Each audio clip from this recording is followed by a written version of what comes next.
Yo, sorry for the wait, everybody. Whew, back somehow. Um, hey everybody. Um, sorry, it's been a long time. I know. Um, I gotta start recording.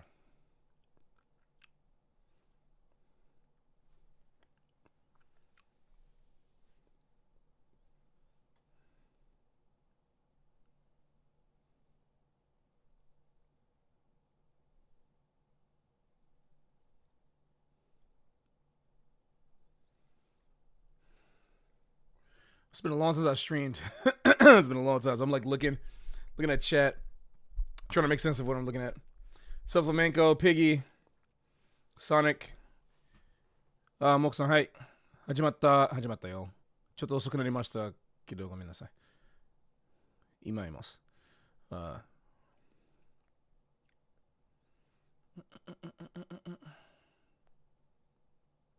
Yo. Okay.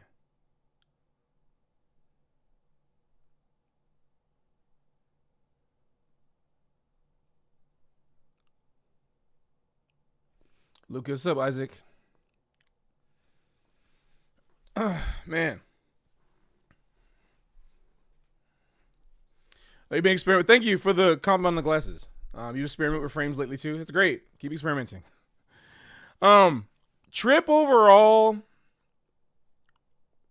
good. But yeah, I'm like, it's kind of wild. Like, I'm not gonna lie. I'm here right now. I'm good, but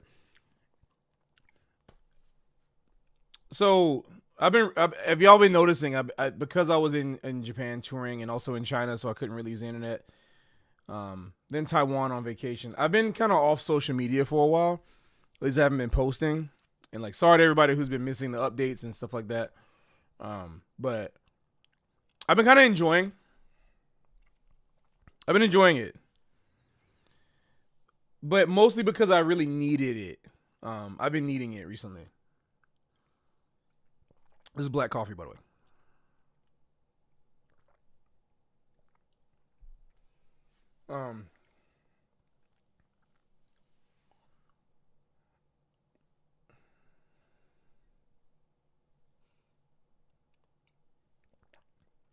Okay, just making sure no sugar in this. Okay.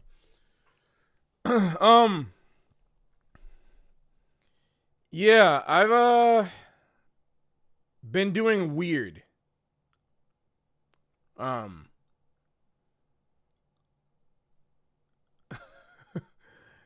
Yeah, like I've been enjoying being off of social media because I've been realizing a lot of things about myself, and it's been a little hard to like. So I'm just gonna be real with you guys. Like, touring burns me out, and I've been meaning to make an announcement about this for a long time. I'm gonna make a formal announcement pretty soon. I think this month is when I'm gonna have to do it. But you guys are gonna get it the first. Those who are watching stream now are gonna get the announcement first. I am going to be taking the year off next year from all touring and most performing. So that means that I'm not going to be going to Europe. I'm not going to be going to, I mean, like, there's some obligatory, like, there's like one period of time where I have to go to Asia, and I really didn't want to, but there's a period of time where I'm going to have to go just because of some managerial contract stuff that I can't get out of, which sucks, but it's fine. But yeah, next year I'm off touring. I'm not going to be performing anymore. I'm really burnt out. It's not, this life is not for everybody. I think the thing that, like, this is not supposed to be a real talk. This is supposed to be this is supposed to be like a clips of the week, but it's been kind of weighing heavily on me, so I have to talk about it.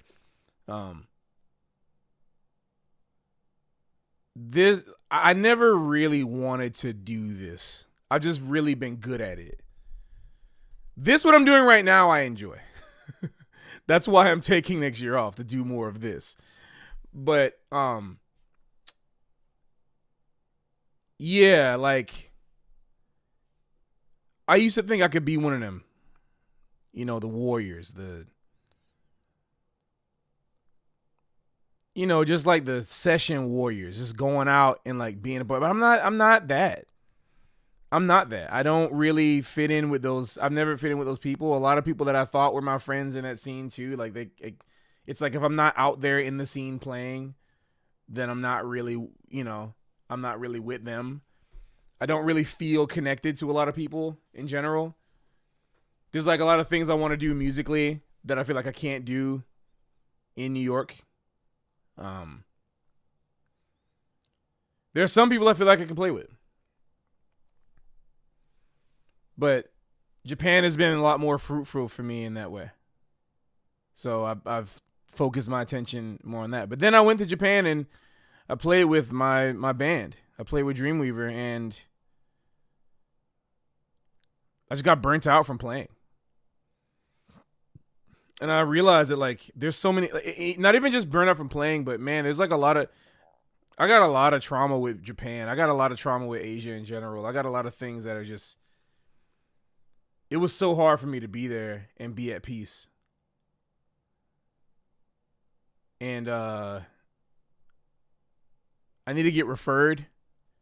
I can't just get a therapist. I have to get referred to one, which is, I don't know, more process than I would like. But I guess if I have to do it, I'll do it. But I need to take time to figure it. It's kind of like dire for me right now. I need to take time to figure things out to be more present. And if I'm gonna be more present and not like take time off, right? If I'm gonna be present and not take all the time off that I've been taking, like, since being back, then I'm gonna need some therapy for real to kind of figure out like how to recover. But yeah, there's things that I want to do. There's things that I want to do with my life. There's so much stuff that's going on that's coming out next year that I can't talk about. It's crazy. I'm glad you had success with BetterHelp, Jared. I've had zero success with it. Tried it 4 times. Not a single bit of success. I'm not a fan. But I'm glad that you've had help with it. Had success with it.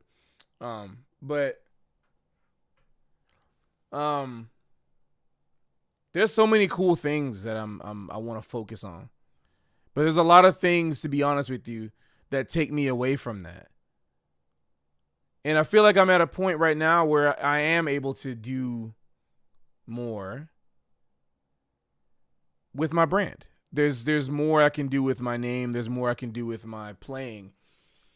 And I feel like I'm unable to do that when I'm doing what other people expect me to do. Like if I'm doing what people think that I should be doing instead of what I know that I am capable of doing, I can't really make any changes. I can't make any progress. I can't give anything new of value. I can't forge a future. I'm only performing like a service or a task. And I like doing that. But I want to provide the services that I'm willing to provide. And those services are what I've realized now that I'm most comfortable with is like education, coaching, composition and arranging work. But I realized that, like, yeah, I think my time as I don't want to really say this in a finite way. I think one day I'll come back, but I think, yeah, my time. Hold on, let me put my phone on silent right now because it's distracting me. Okay, I think my time as a sideman, or my time as a sideman, and my time as a purely straight ahead jazz player, not really purely. I've never really purely been a straight edge jazz player, but I mean like playing those gigs, right? I think is come to an end, or at least if not an end, it's come to a pausing point. I'm tired of having to perform for people. What I mean perform, I mean like perform a role of what people think I am. I want to finally start being myself.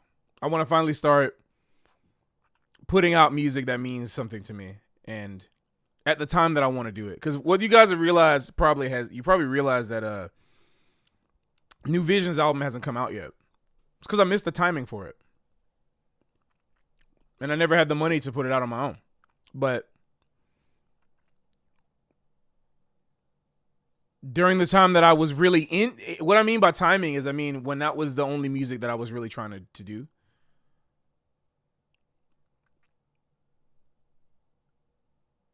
You know, I never had record companies interested in that, so I'm like, I'm gonna push most of my stuff out indie now. I think going forward, all my stuff is gonna be indie. I don't think I'm gonna be working with any record labels because record labels aren't coming to me, and when I try to reach out to them, I don't really get anything back satisfactory. So, yeah, I rather take this into my own hands and see where it goes and make money via other ways. For example, I want to make some etude books. I want to make some books that are based off of like my concept of thinking about music. Definitely the easiest thing to do would be to make it jazz focused, but the thing that's going to be going forward is that next year I want to work on making like concept books, right? Some etudes, but they're going to be a little different approach than what is normally done. So the way I'm going to do it is I'm going to do a first take, like an improvisation of on various standards and tunes one time. Just one time with the band, and then transcribe that, and that's going to be the etude. I'm going to modify it, maybe make some stuff a little clearer, clean some stuff up, and then make it like a real-time etude book, basically. That's going to be based on solo concepts, soloing approaches, instead of pure technique. I will have some other technique stuff that I'm going to do too. But basically, I've found out that like I want to do more. That's the stuff that always makes me feel better is when I'm doing like educational stuff. When I'm doing educational stuff based on what I think and what I believe in, that you all respond to well, I think that feels great. The other thing that feels great is when I'm able to put out my own music, when I feel inspired to do so. And what I mean by that is, I'm really grateful that I was able to record New Visions. I'm really grateful I was able to tour New Visions. But right now my mind is in a different place, right? And I feel like I'm only able to really give the best version of myself when I'm in the mood to do the music I'm presenting. And one of the most complicated things about having varied interests, about being into a lot of different things, one of the most complicated things about that is having to generate the interest for something that I'm not interested in anymore, or at least not at the time. So like if something comes up and I'm like really into something else, like what have I been checking out recently? Like, I don't know, like I've kind of been burnt out with music recently, so it's kind of hard to think what I've been into. Like, I don't know, I don't even know. What have I been listening to? I don't really listen to a lot of music anymore.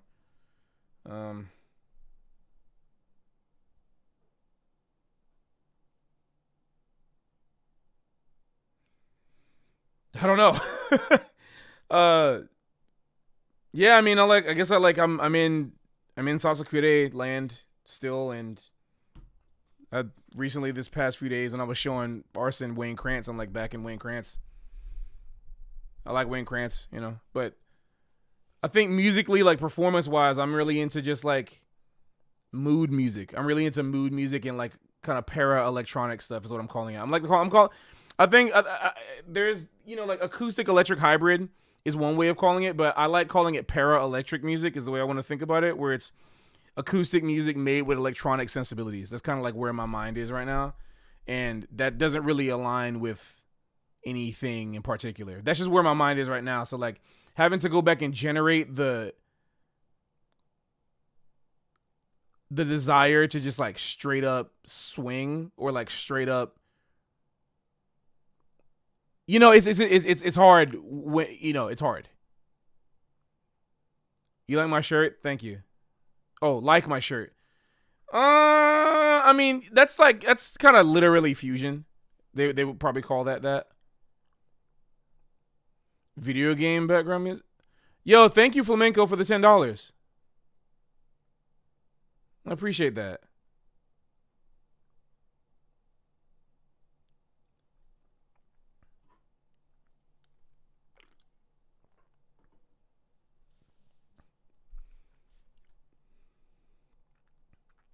Appreciate that. Glad you and the rest of you.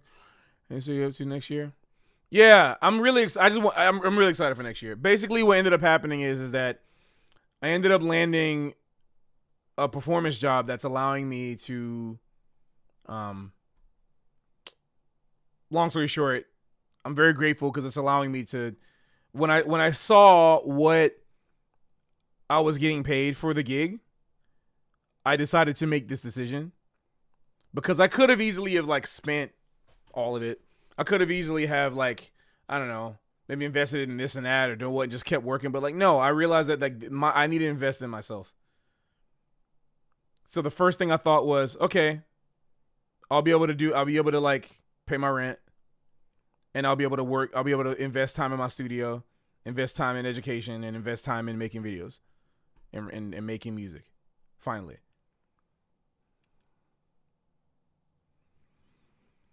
That's what I want to do. Basically, one of the things I realized after spending so much time off of social media or posting on social media is just it's so much noise. It's so much noise, dude. Like, I posted a tweet the other day where I said I realized that the thing that I'm tired of is not that I'm tired of music. I'm tired of the way people think about music. Like I'm just tired of like there's so many opinions. So many thoughts in schools and it's like it was clouding the way that I was feeling about music. And then this weekend Arson came over, piano player, and then Dom was here and we just started playing some tunes. Didn't say nothing, didn't call anything, just started playing. I was playing mostly drums. I like played saxophone like maybe 25% of the time. I played Iwi bass because we didn't have a bass player. I was like, man, this is great, but I can't do this on the gig. It's like, yeah, it was so fun. It was like so much fun. It was like the most fun with music I had like all summer. You know, like, and I just realized like so much. And yet, the irony, here I am coming on here to talk to you guys, and we're going to be looking at some clips and talking about music. But hopefully, I appreciate you guys like what I have to say about it. But hopefully what you get out of this and what I'm saying is, yeah, we're all growing, and I'm growing. I'm changing. We're all changing. We never stay the same. And I've been having it kind of hard recently with a lot of things I've been thinking about and other types of events that have happened, but fine. Back on the ball.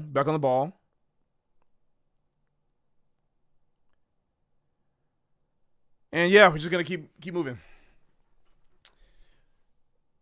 Also, I've been I've been doing. I mean, I just barely play my saxophone at home, but like I've been doing playing a lot of Yu-Gi-Oh. I've been making custom decks. I've been playing Dragon Ball Z Tenkaichi 3 again with my roommate. And also, when I was in Taiwan, I was able to early catch this very extremely lucky limited edition cop. Check these out. Guys, these are insane. I can't believe I caught these. This is the best purchase I've like ever made. They're a limited edition. From Converse, Dragon Ball Z collaboration. But then I also got the Air Freezers. I got the Air Freezers. I got the Air Monkey. I love these too, man. I got the Air Freezers. I was like, these are dope. So like, needless to say, I can't really wear these outside that much. So you're really only gonna see them on gigs. Yeah, Air Freezers, dude. Air Monkey. I got the Air Saiyan Monkey. So yeah. I needed this break, but it's time to come back. And yeah, it's time to get to work. So I got things coming up. Thank you guys for listening to that. Yo, golden Air Freezes would be crazy. I got a gig coming up next week. One of my last, I think, what's going on up in? I think it's my last New York City performance for the rest of the year. If I'm looking at my calendar, hold on. No, wait.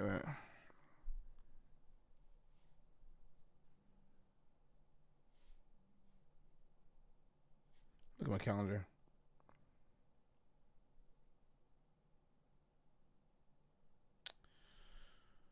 Ooh, okay.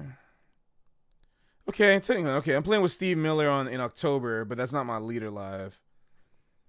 And I'm playing at the Jazz Forum up in Tarrytown. So yeah, I mean, with the exception for like not really upstate, but kind of upstate New York in November, my last gig in New York as a leader is going to be August 14th, 15th, and 16th at Jazz Cultural. That'll be my last New York. So if you want to catch that, you're going to be in New York. Information is already up. Tickets are on sale. You can grab them now. And then I'm just going to, I don't know. There's things I'm trying to do next year. If I do any performing, it's going to be local. But I'm going to need at least 3 or 4 months off from performing. I need to feel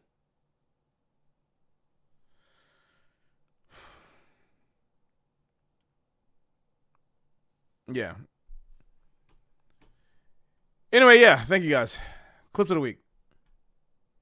I am doing Monterey next month.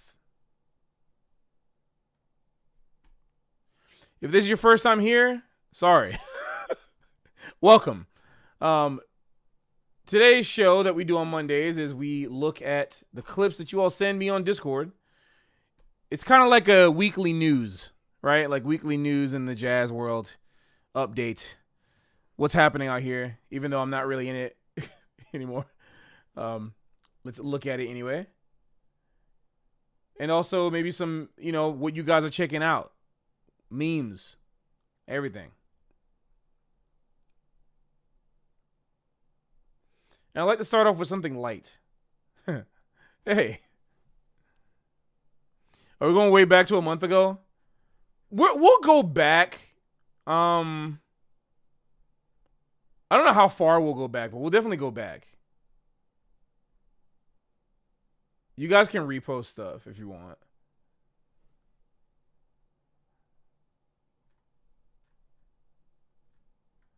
I'm going to start with Burnell because he's our boy.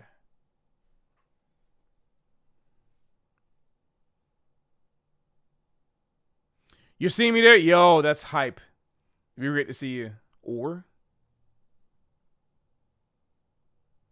Flamenco, sick. It'd be great to see you there.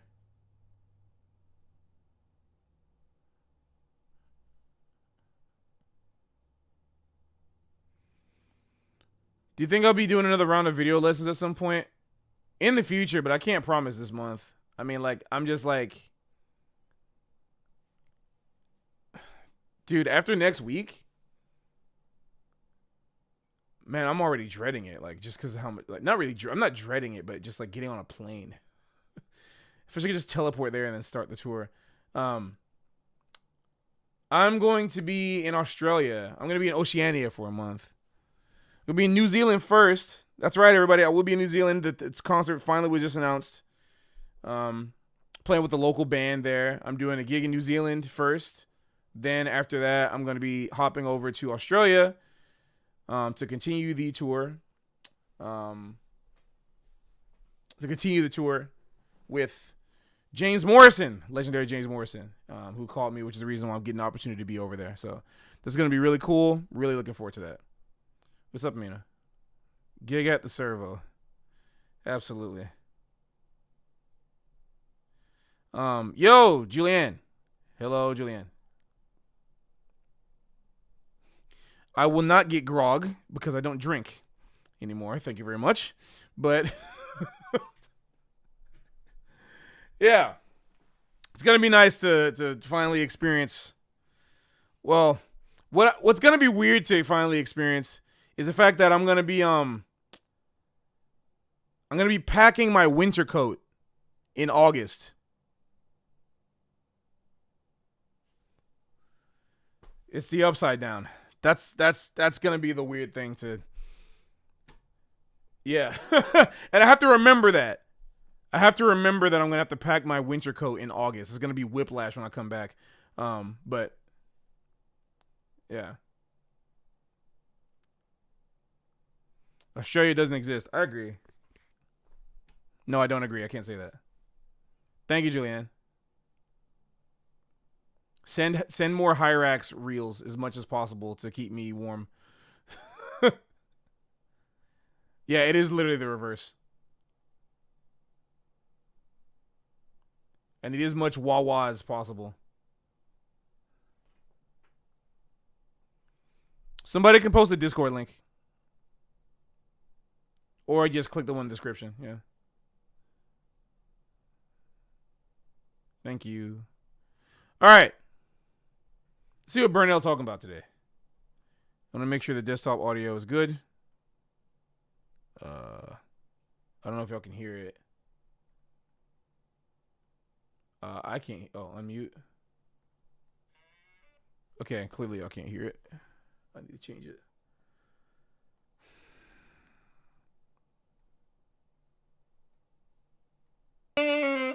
There we go.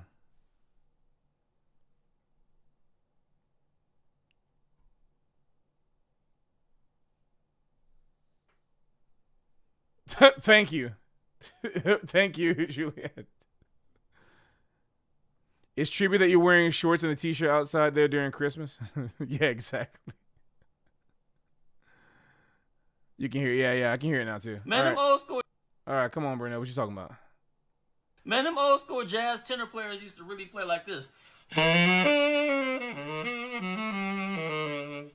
they would take your girl. Well, yeah. That's yes, absolutely. You know why? I'll tell you why. Because that's what they were trying to do. Guys, the difference between the music of today, the jazz of today, versus the jazz of that time that Mr. Burnell is referencing, killing player, by the way, we love him, incredible cat, is that they were literally trying to do that. The music had meaning. The music was not antisocial like it is today. The music actually, all I got is a soprano next to me. But whenever you played, every single note that came out of your horn had a reason for being played. There was some reason for that, for the notes. Like there was some reason for it. And so yeah, real talk, it's funny, it is hilarious, but he's not wrong. That's exactly 100% correct. Well, what the heck?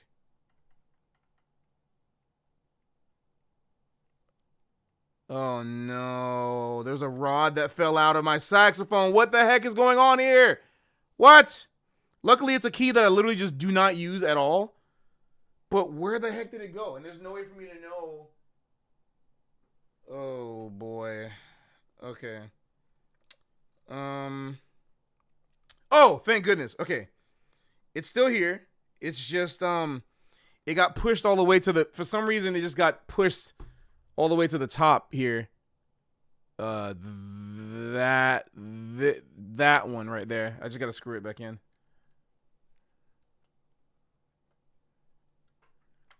Dude, get out of here. Oh, this is so ridiculous. It's like getting all scratched up and stuff too now. Now I gotta do the old screw in with your fingernail trick. Because I'm not gonna be bothered to find a mini kit right now. Oh, this is so annoying. It's a high G key. Who needs it?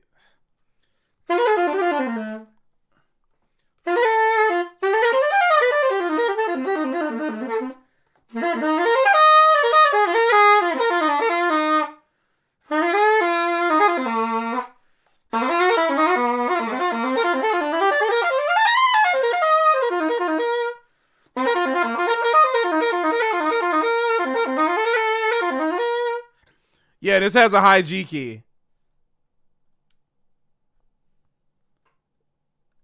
I didn't ask for it. It just came like that.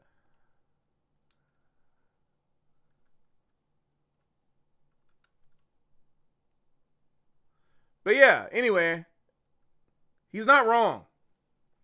They would literally do that because the music had purpose. You know, music at one point was a language, right?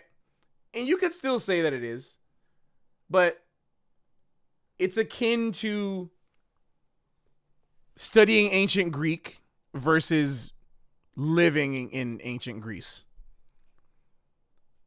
Like, you study ancient Greek now, or like any type of ancient language, for fun.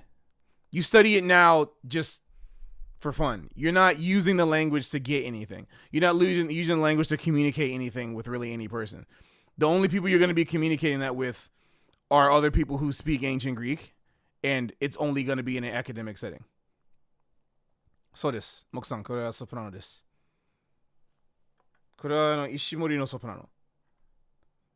でも先の話はなんかこのキーだね。じゃあ、このキー壊れちゃった。壊れてしまった。なんかするつもりじゃなかったけど、なんかこれ見えないけど、見える？これちょっと出た。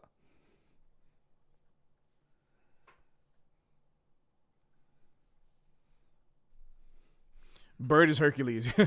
Yeah, but like that's the thing. Like, you know, you're only really speaking ancient Greek with other people who are also speaking ancient Greek. And if you're learning ancient Greek or anything like that, you're most likely learning it just for fun. This wasn't for fun.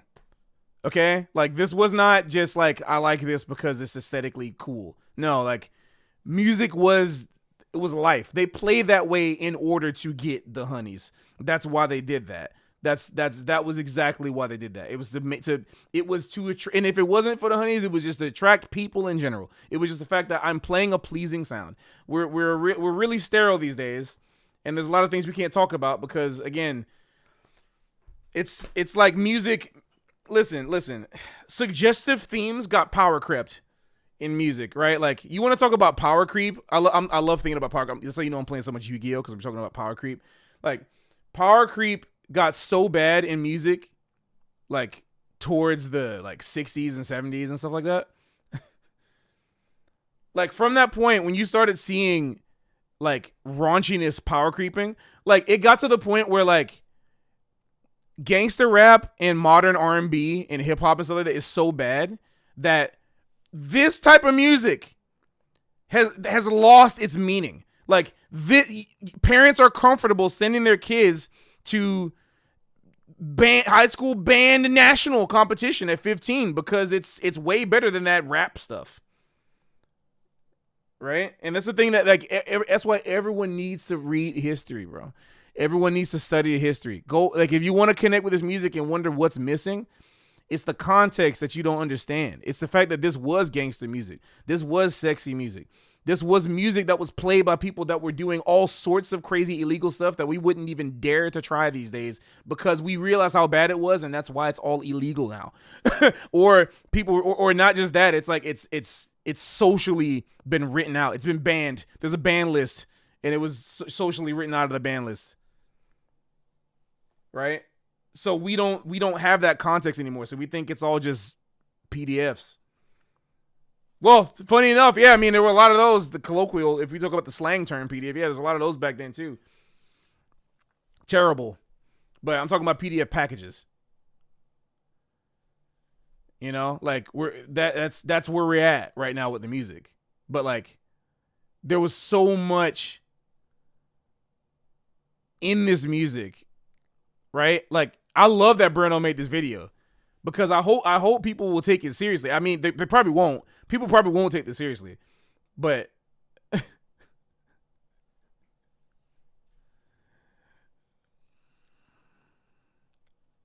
a very serious video.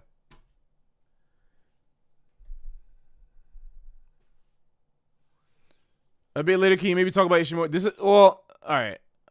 This is not a Q&A, so unfortunately I'm not going to be delving into that on this video. But yeah, one day I'll talk about it. What decks do you run in Yu-Gi-Oh? I don't play advanced format. I'm learning advanced though. I mostly play Goat and Edison. And now I'm playing Genesis. Genesis is the closest thing that I'm getting towards modern right now.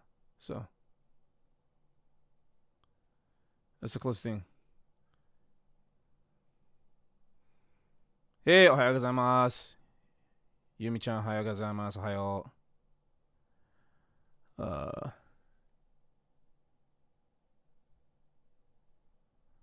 Yeah, Genesis is killing.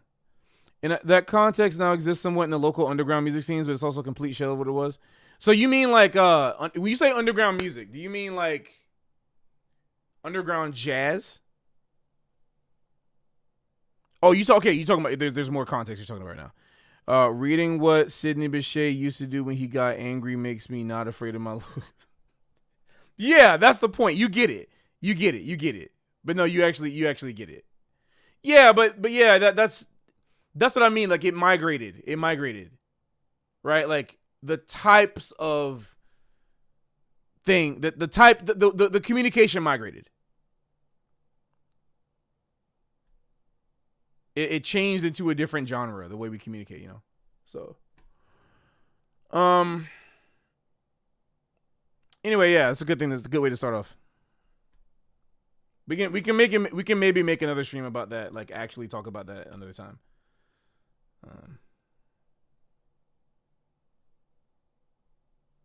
Let's do more shorts. Okay, Phil posted.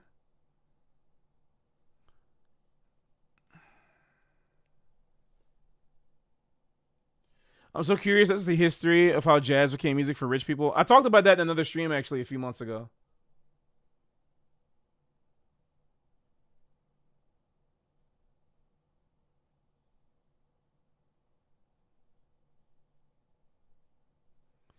The ratio?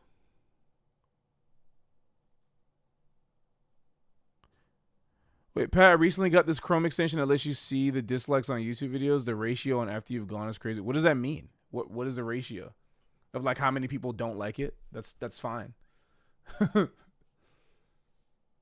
Man, I'm trying to restart this. Oh my gosh, stop. Okay, anyway, let's come through this. Instagram is really annoying right now. Oh, because it logged me off. Oh, it's very strange. Okay. Well, I can see the Beacon of Hope ratio myself actually.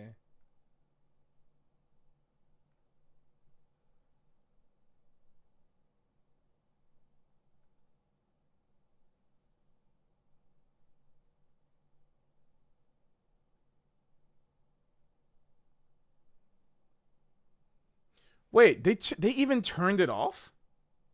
Huh?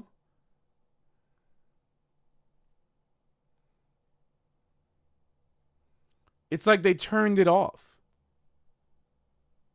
On what? On my video. I can't even look at I can't even look at likes and dislikes on my own video anymore.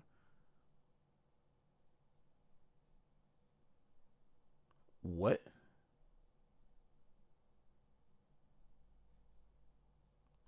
This is really strange. What, man? They've changed so much. I have no idea. Armaldoster 97, but I'm sure just any type of drink should be fine. If it had to be alcoholic, I wouldn't be supporting that venue. Maybe it's audience. No.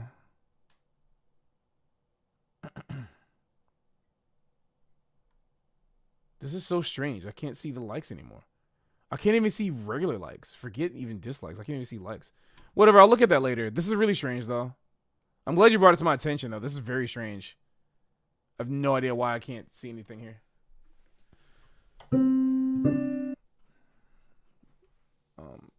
Anyway, sorry, 1 second. This is really stupid. Log in. Log in.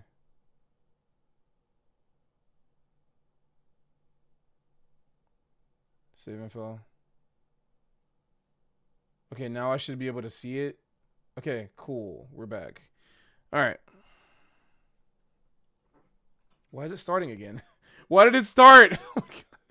Dude, what's up with Instagram right now on browser? This is so annoying. Okay, cool. Oh, it's you, Cosmo? Yo, why did it start? It just started for no reason. It just started for no reason. Okay. Okay.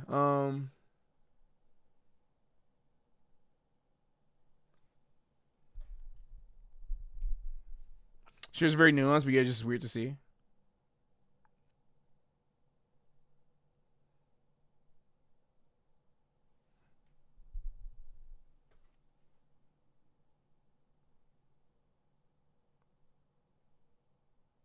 What's up, Shiz? No dancing for tapping. There's another thing. We can get into that, Joshua. There's a lot of things we can talk about with regards to that. What's up, Shua? I can't look at it in YouTube Studio for some reason. I have no idea why. Yeah, Army, exactly. Yeah, what for me said Army, or where you say, yeah, what Army said about, yeah, Smalls allows any drinks. You can say, yeah, for sure.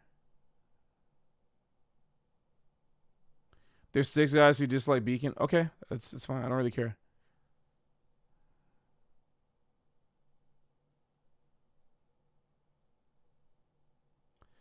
All right, somebody sent me this.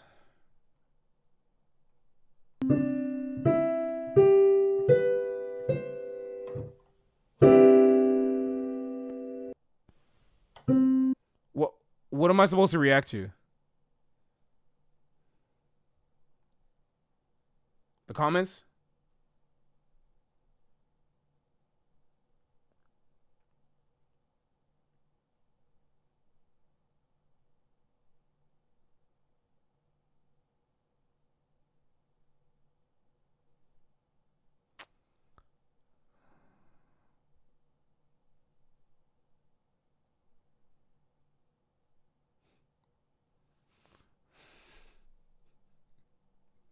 I was feeling uncomfortable until this picture. This picture always makes me it cracks me up. I know you said her hand, but I have a really like. I have like a really adverse reaction to, and I'm trying not to get emotional either. Like, I just have a really adverse reaction to reacting to or making fun of people that like are just have just like different. They're like, their bodies are different.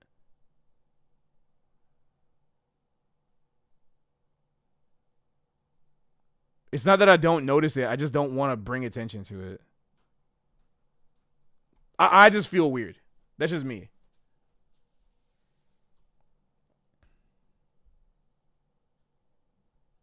I don't know. I'd rather just like not look at this anymore, because I don't like the precedent that it sets.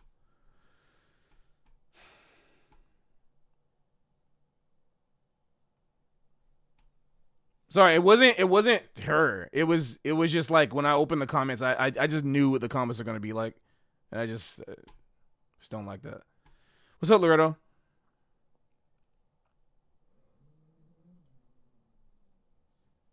Yo, this looks cute. I want to see this.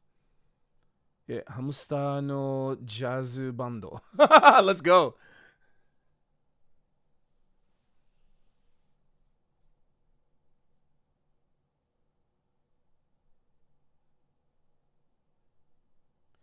What the heck are these related videos? What in the world is what in the I guess I haven't looked at YouTube on browser in a long time, but good God, what the heck? What? Okay. Well, I guess y'all gonna see them.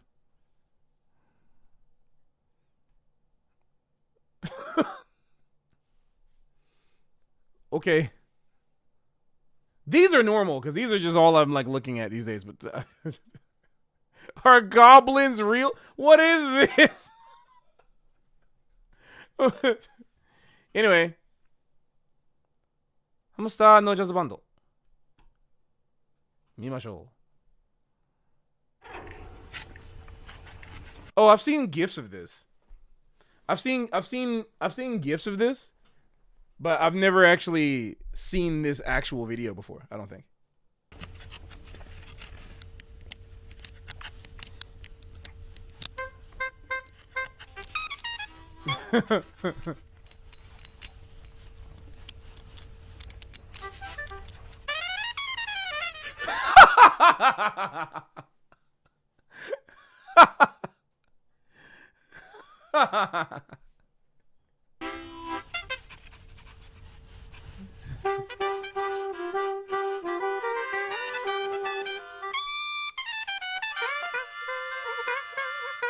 What is that saxophone tone? And why are there Korean subtitles playing? What is... I don't even know what I'm looking at right now. Can he swing? I don't know. Let's find out. Is that an oboe or a clarinet? That's an oboe, isn't it? Is he chewing on the oboe reed? I guess that's one way to make your oboe reeds is give them to your hamster. And file them down for you.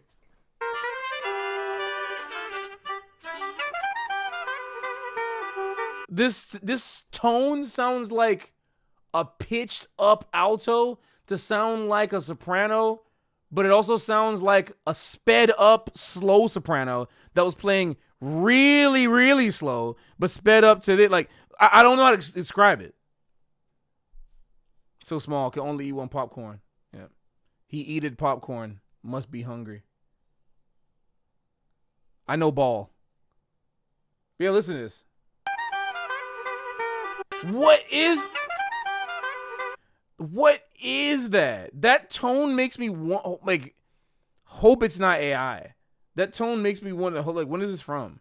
15 years ago. Okay, it's absolutely not AI, which makes me wonder, like, why does that sound like that?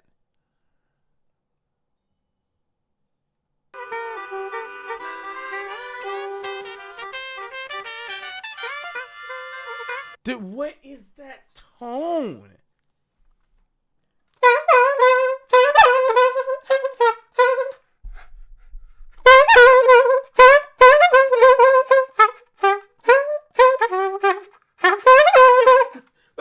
Like, what is that?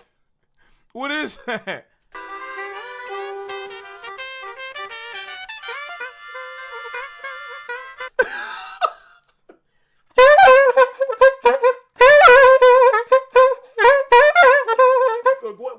What the heck? Dude, I've had to transcribe some weird stuff back in the day, but that right there just takes the I've had to transcribe some stuff. Yo, Rock, shut up. Stop.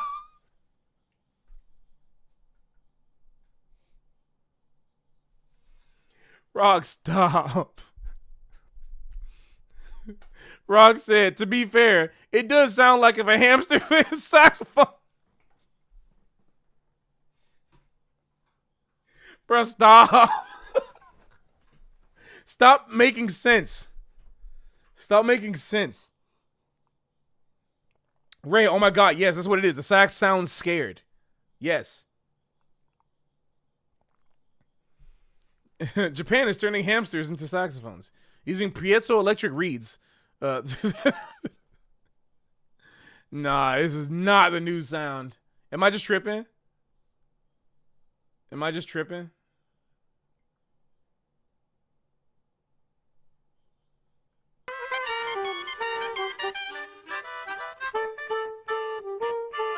Perform a.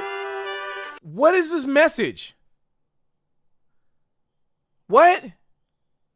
What are they about to advertise? What is the ad? What is the ad? I'm about to find out. Guys, without watching the video, what if you already watched this video before, don't say what it is. Don't say what it actually is. If you know what it is, don't say what it is. What do you think this is an ad for?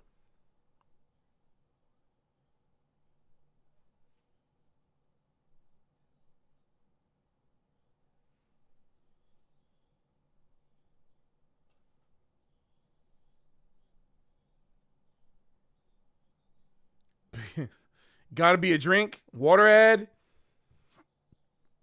Who could have possibly seen this? But I don't know, man. This got 1.7 million views. All right, this is not outside the realm of possibility for someone in here to watch this video. Scuba gear, gotta be the water they're drinking. Okay, I mean, beer is crazy. Sure, not reeds. Okay, that's pretty big brain. Dasani ain't no way. Must be a Japanese classic. Well, there's only English in this video. Hamsters is crazy. That's gigantic brain. We got swerved. It's hamsters. That's crazy. Sportswear. Interesting. Okay. You doubt it's Pocari? Pocari Sweat. Gatorade Ball. Okay, let's find out.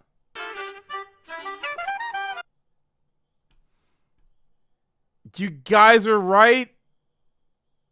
So the guys who said water were right, but the clever hamsters? What? It's just called drench. What is that? What do you mean perform at your best? Stay drenched. What does that even mean? That's not what it means. It stay quenched. That's the word, not drenched.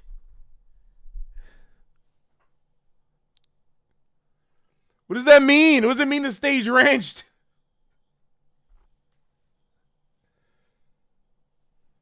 Oh my gosh. Thank you, Shez. You're right on the money. Stay drenched just like a hamster? Question mark. Do hamsters stay drenched?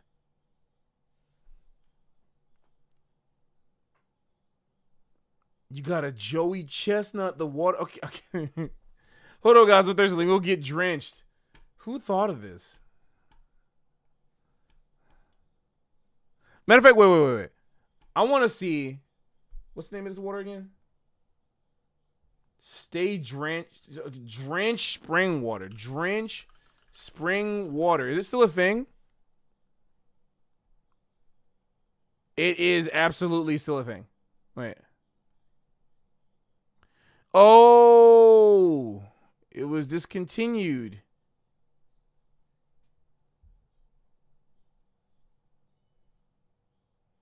Wow. It's gone. 2013.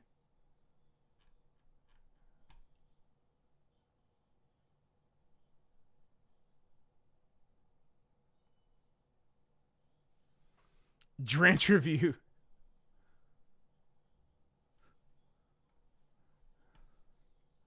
What the heck?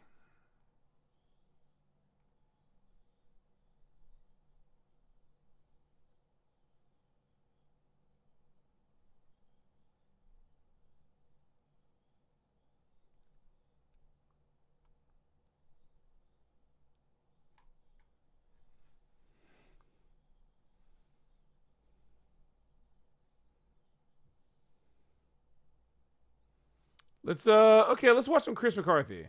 It's my boy from Seattle.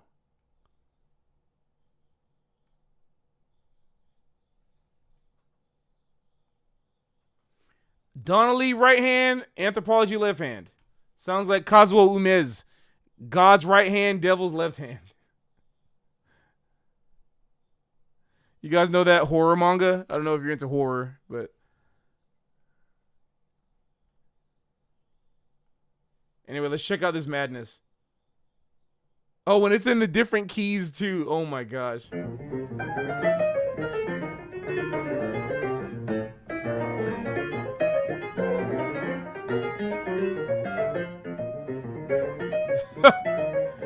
That sounds so wild.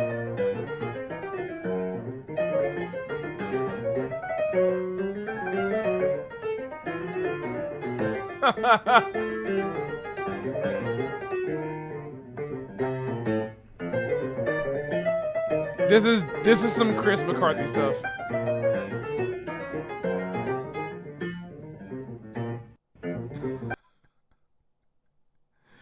This is definitely some Chris McCarthy stuff.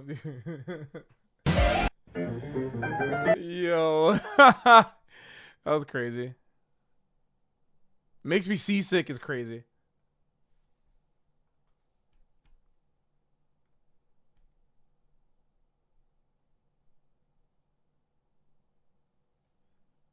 Let me wait to get to some super serious videos later. So I'm seeing some stuff that I might want to have to like watch later.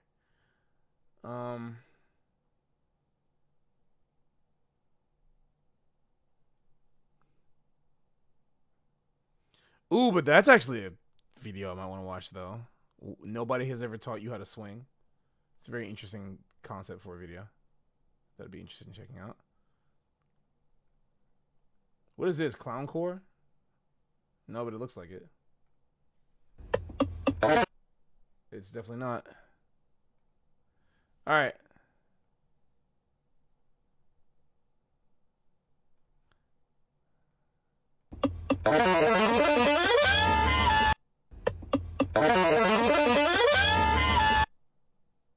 Huh?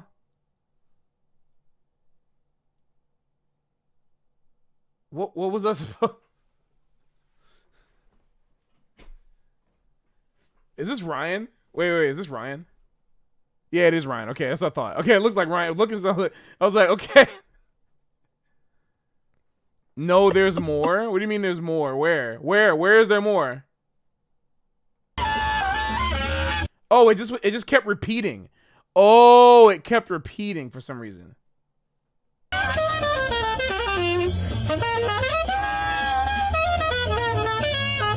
Okay, it was funnier when I thought it was just that. Like, it was a lot funnier when it was just and that was it.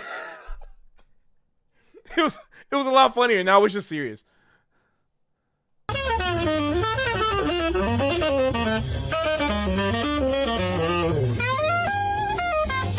Oh, that's funny. Oh, that's good. Okay, Nathan. Okay. This.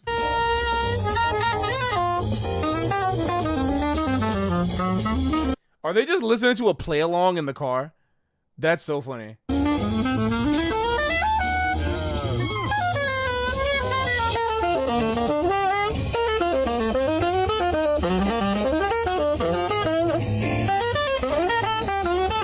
I better not see the driver do anything.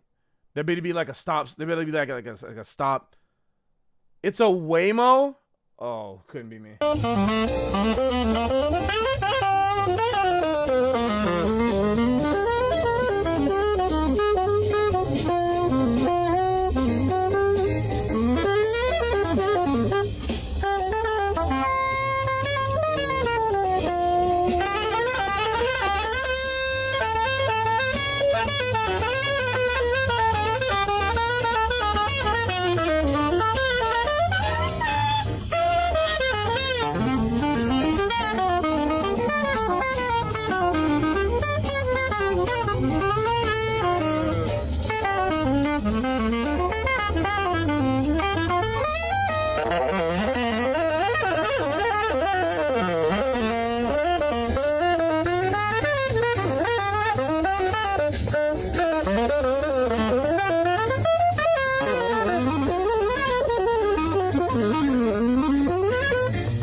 I mean, yeah, they're playing good.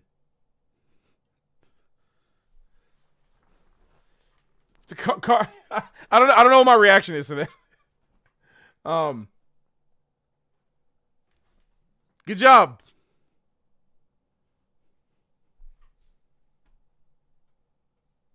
I guess I'm just not I'm not attracted to sax noodling. The first choruses they played were nice, but yeah, it's just a couple of guys having fun. There's nothing wrong with that. Nothing wrong with that. I don't know the other two players, but they sound good too.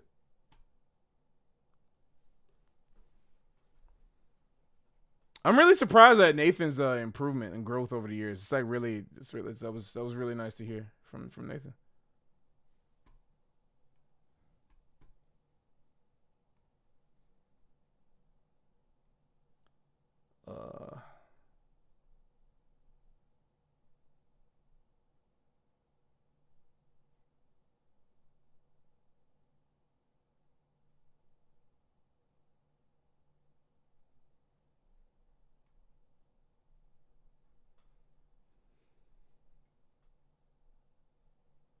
C major nerf. What does this mean?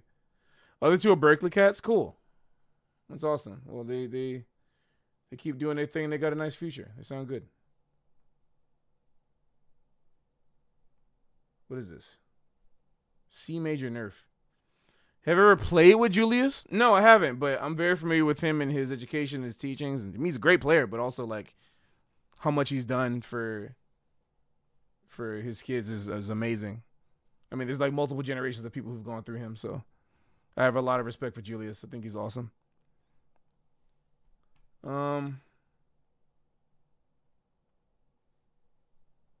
Controversy recently surrounding the new patch notes. Yo, let's go. So there's been a lot of controversy recently surrounding the new patch notes for Music Theory Ranked for this season, specifically. Hey, somebody took my idea and is running with it. Surrounding C major and how it got nerfed because they added a flat and a sharp to the key signature. And here's what I don't get is that people have been complaining about C major being overpowered, overplayed. Like it's pretty much any rank below platinum, people are pretty much insta-locking C major the second the game loads. And now finally the devs are doing something about it. And now y'all are complaining? I don't know. Like it's fine in my book. It's gonna make it what is that? It's so the implications of like chords changing in response to a patch note is really funny to me. Because y'all know I made my jazz chord tier list, right? But it's not. I didn't put any keys. It was just chord types. But I love the idea of adding a key signature to the chord because it implies that like it's not just the chord type; it's also the note. I don't know. I like the implications of it. It's funny.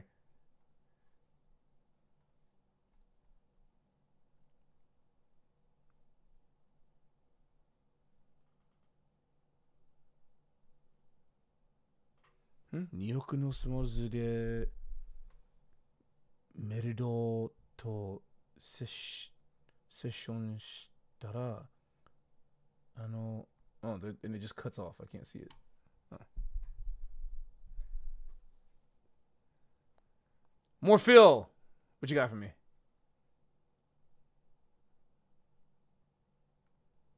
Oh, it's Alice. It's Alice. Alice is back. Yo, Alice is back. Let's go. Alice who on the yo, let's go.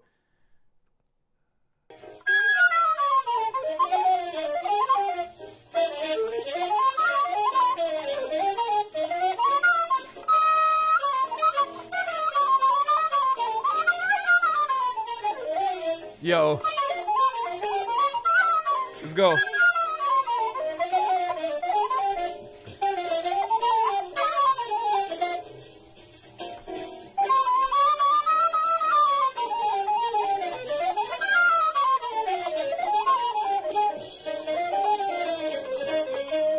Yo. Let's go.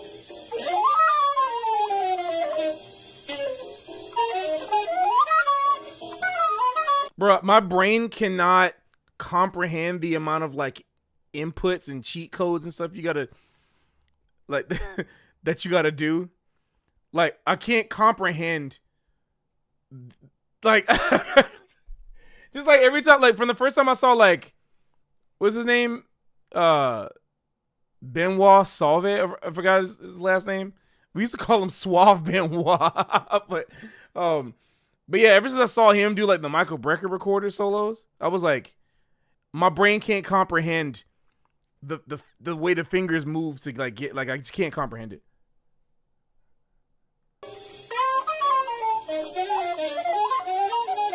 That's crazy. All the chromatic stuff, like the technique to get the chromatic stuff.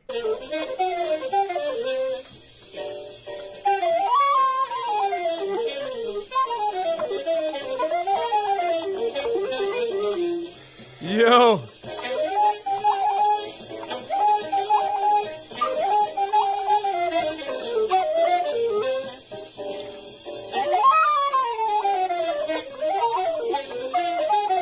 This is crazy.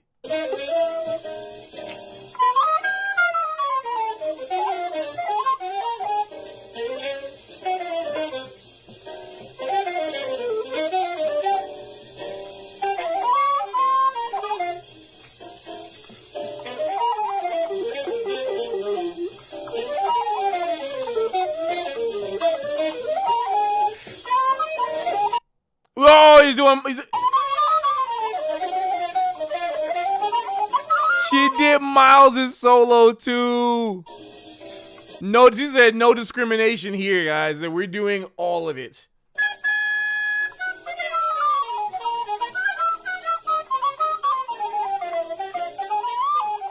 Yo, did y'all hear that? I can't rewind in Instagram videos. You hear that? You hear that the freaking scoop?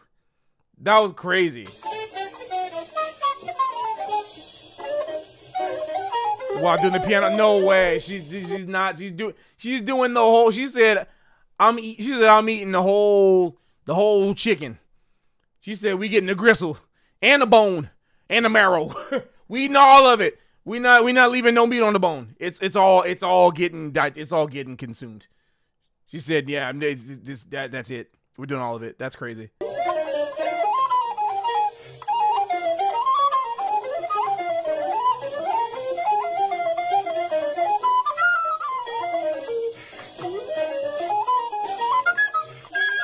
That was even more impressive than the horn solos, because that was like there's not even a shred of intuitiveness you can like create from that. That's actually crazy. The piano that one's like sending me even more. That's like really crazy.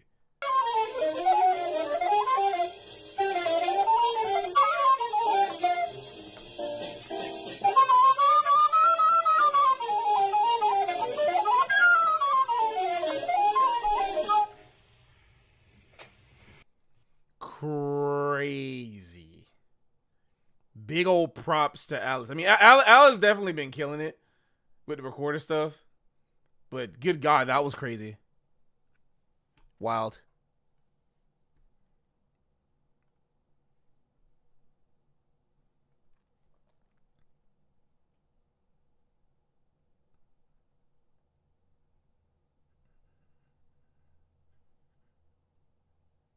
Oh, I've seen this video. You guys see the National Geographic video with Herbie and Wayne? That video is so wild. I've seen it. I've seen that video. I've seen that video. What Cinco de Music? What is this?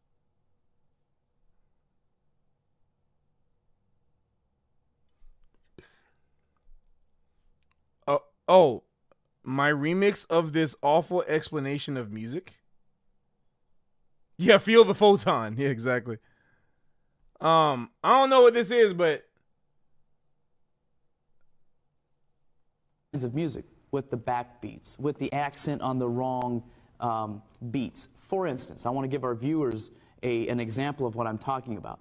If we are listening to a song, and I'm going to use a simple song like Jesus Loves Me, and I'm just going to... I know that's not even the point of the video, but like... Is that your example?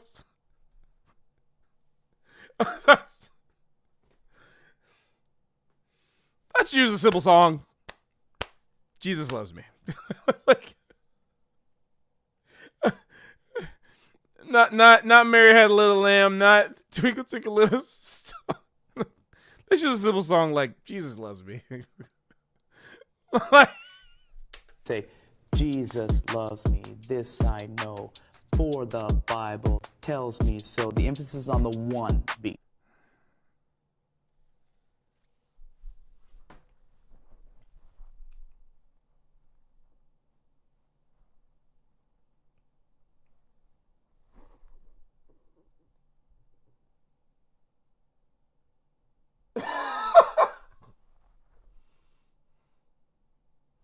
do we need a run back? Do we need a run back? I think we need a run back of that. Like, Jesus loves me. And I'm just going to say, Jesus loves me, this I know, for the Bible tells me so. The emphasis on Hey, we gotta give it to my mans though.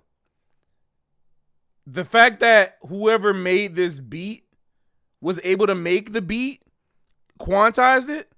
Yes. Listen, my mama said if you don't got nothing nice to say, don't say nothing at all, right? He has good time. He said, Jesus loves me. Yes, I know. For the Bible tells me so. It's like, hey, he was in there. He was in there, right? on the one beat, okay? It's more of a march. Right? Now we can also Who did this? move the accent. We can duplicate that and put it on the one and on the three. Jesus loves me, this I know, for the Bible tells me so. Jesus loves me, this I know, kind of like a child would sing it. It's innocent, it's on the 1 and 3. All we have to do is shift the accent to the 2, or to the 2 and the 4, or just the 3. Sounds kind of confusing, but it would be like this. Jesus loves me, this I know, oh, for the Bible tells me What? so. Oh, it will wants to him be on. All of a sudden, you have what we would call like Bro, a rap or what? a hip hop feel. It's the same word, same type feeling of the same type of melody or whatever. But all we've done is move the accent. The moment we move the accent from the 1 or 3, it becomes a syncopated beat. Syncopation, by all occult experts around the world, agree. Syncopation is the How do you find this? This video has 495 views from 6 years ago. How do you find this? Running that voodoo down. Where can I watch? Where can I watch the full video? Is crazy. But yeah, like what? source of occult power in pagan worship services. Really? Oh yeah. So this is profound to the Christian. Now we're in our homes, we're in our cars, listening to Christian music that has all these beats and syncopated things in it. Oh, this is wild. I just clocked this video. What the heck? Oh, this is crazy. This is crazy. My man is teaching. Presumably, very conservative white Christians from he don't sound like he's from the South. Maybe he's from the Midwest, these guys. And we're going, oh, this is great, this is wonderful. This is, they trying to teach him syncopation?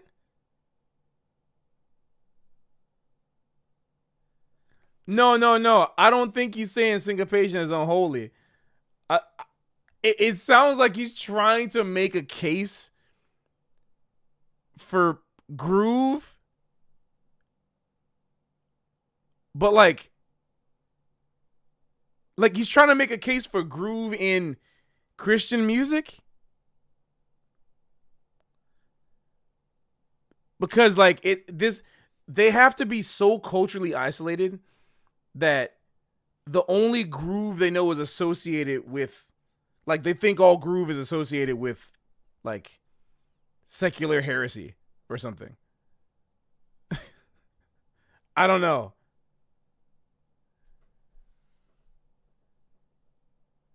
Actually does, just like it does to Yeah, syncopation. Yeah, exactly. ancient voodoo worshipers and modern day voodoo worshipers in their religious services. This is crazy. I clocked it. And the chat clocked it too. He's trying to teach groove to them by removing it from the context of what's typically thought. Oh my goodness, dude. Wait. Hear that in full sentence in context. And we're going, oh, this is great, this is wonderful. What it actually does, just like it does to ancient voodoo worshipers and modern day voodoo worshipers in their religious services, is it short circuits the frontal moral lobe. It gets them to a place to where they can become possessed. It's called the place of the crossroads between the physical and the spiritual. Oh, he's trying to teach it to them so that they don't do it. Wow. I was wrong. I thought that he was trying to like, oh, hey, here's a way to have groove in, like you can groove, but in, for the Lord, you can bust a move for Jesus. But no, he's like, no, busting a move is secular heresy. We're not doing that. And I was like, okay. And now in the church, we have this thing going on, and we call it the moving of the Holy Spirit. Did he just swerve me again? Did he just swerve me? Wait. Did he just swerve me? So now is he trying to... What? Jesus loves me, this I know. The reality. Moving to his face. Jesus loves me, this I know. Jesus loves me, this I know. For the Bible tells me so. Jesus loves me, this I know. For the Bible tells me so. The moment we move the accent from the 103, it becomes a syncopated beat. I think it's so wild to me. So here's the thing they be getting me about some. I'm not trying to make this about pastors, but this is the thing that be getting me about some religious folks sometimes. No shade, but the fact that like I would be less concerned if he was just ignorant, because clearly, if someone just hates on groove, whatever, and they don't really know how it works, they're just ignorant. It's fine. It happens. Just let it pass. But this dude clearly understands, like, oh yeah, when you take, this guy understands the beat better than a lot of y'all jazz musicians, even in the chat. Like maybe not in the chat, but that are watching, not chatting. There's a lot of jazz musicians, quote unquote, don't know nothing about 2 and 4. But this guy understands that you gotta feel the beat on 2 and 4. So clearly he knows something, but is using it to swerve you into a different direction. That right there is like psychopathic manipulation. That right there is pretty seriously scary stuff. That's the thing that you got to be careful about. Some, again, like I'm not saying about all religious folks, but you got to be careful about some of these religious folks, because like it's people like this out there that they will get you. The way they get you is specifically because they know they actually are not ignorant. They're like not ignorant. Like this dude, if you just removed the religious stuff that he's talking about and just said like, oh yeah, if you wanted to get it to start grooving, you move from feeling a beat on 1 and 3 to feeling on 2 and 4. It's like, wait a minute, bro, this is a jazz lesson. But he's telling you it's like voodoo. God, feeling the beat on 2 and 4 is voodoo. This is insane. Loretto, exactly. He said what you called it. That's why the internet is undefeated. You said where I live, this type of behavior is common in small villages. Yeah, it's like taking something you learned actual real knowledge because you have the gift of like you got the gift of knowledge. You got it in you. But then you're using it to manipulate. That's crazy. What's up, Popeyes? Greg, ooh, that part. Ooh, snap.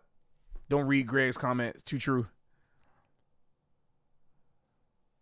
That is unbelievable. Unreal.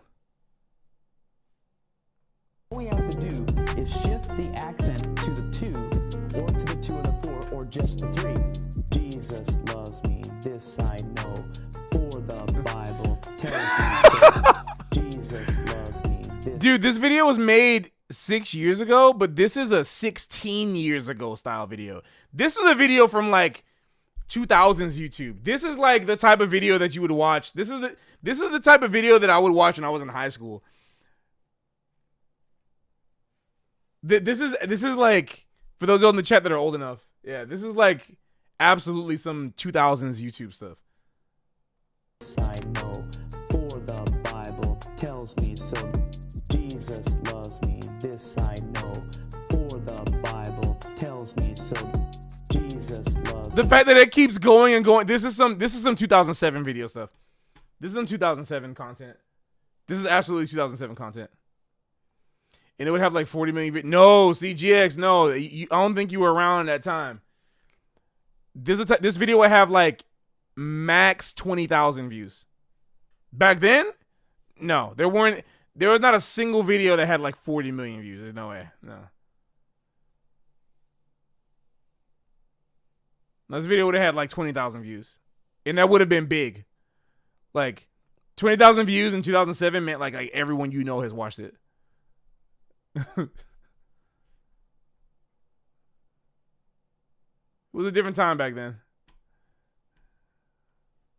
Anyway, enough of that. I don't need to watch any more of that anymore. Wait, you know, speaking of 2007 YouTube, can I show you guys something?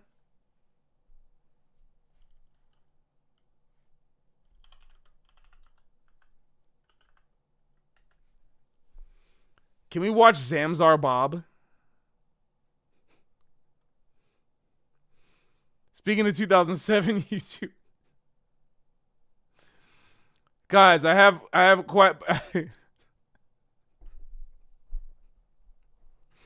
Which one should I show you first? Should I show you look at this. New Raw John Coltrane footage. Zamzar Bob was a legend. He was a legend, dude. I wonder where he is now. Dude. Yes, I looked up Gupcat. Gup. Bro, if you were in 2007 and you saw this video uploaded, this was the place. YouTube was where you went to. You like new videos were getting uploaded so often. It was like, yo, Jazz Video got Brett Primack. He was uploaded like almost every day. New stuff. All the videos that you guys now have seen, right? We were waiting for the next, like, yo, who got the next stuff? So when this came out, of course everybody's clicking on it like, yo, this is like some new John Coltrane. And then, keep in mind, this is also 2007.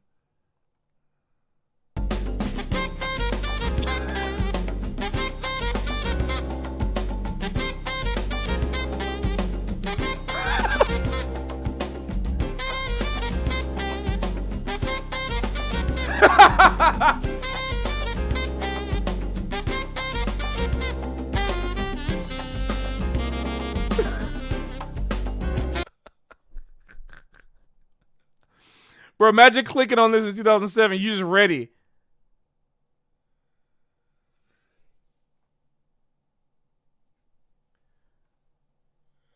Look at the note. I bet you haven't heard Coltrane play like this yet. Anywhere. Sorry, it gets out of sync at places. I may post another one that stays in sync better. Yo, trolling was, back then, this was it, bro. Like, no one could do it better.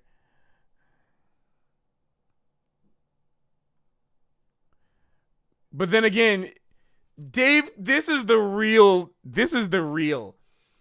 Dave Kaw's golden lining. This right here. Wait, let me show you a short one. Let me show you a short one before we get to that.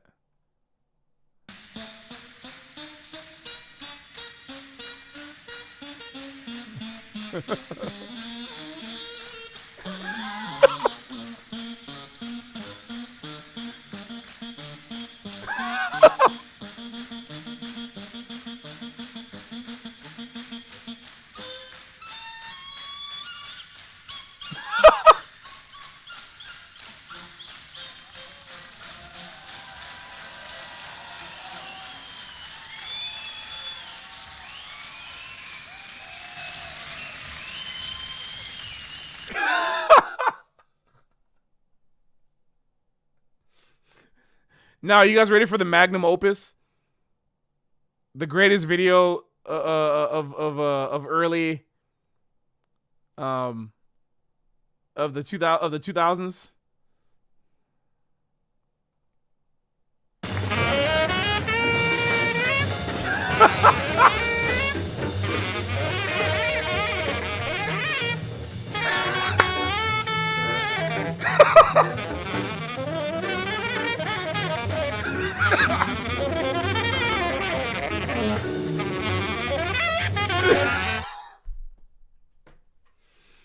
Bro, the way that he times Wayne's, like, the high note he hits with Dave's kick will always forever get me. Look at that.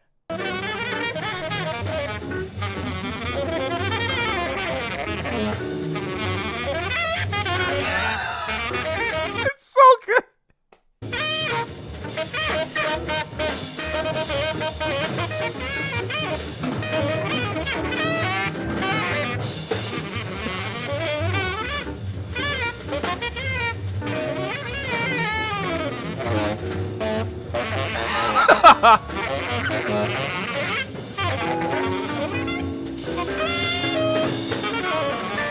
Yo, someone should send this to Dave Cause.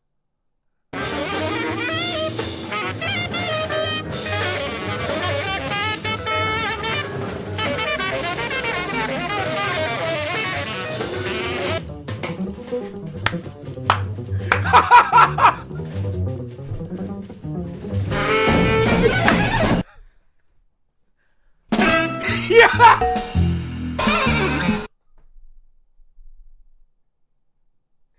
Bro, that's never gonna not get me. That's never gonna not. Spot boom. That's never gonna not get me. That's never gonna not get me.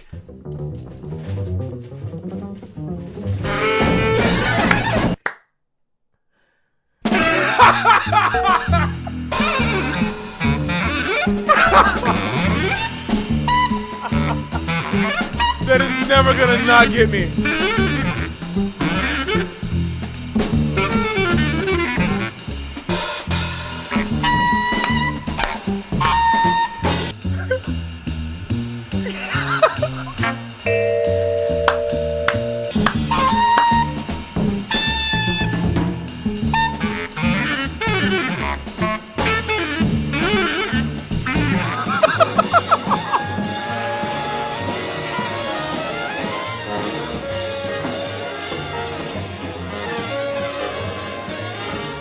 What is this?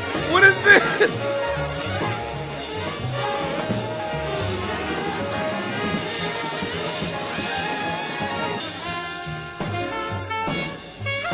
Yo, Ascension, let's go.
Oh, my jaw hurts.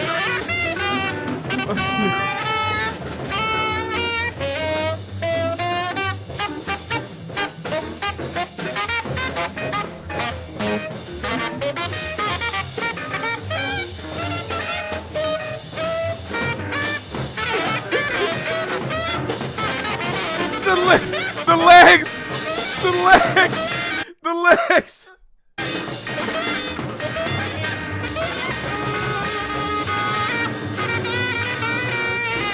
This video is insane.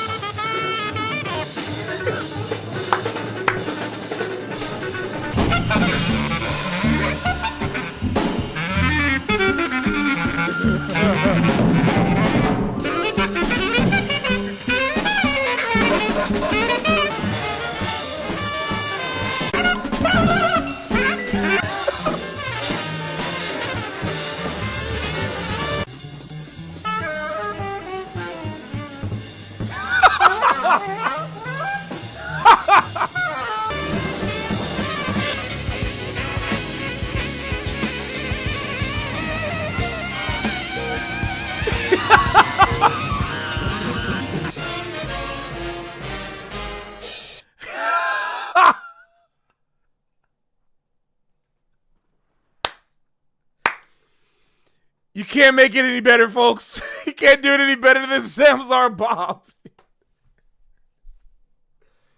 Oh, my jaw hurts from freaking smiling and laughing too hard.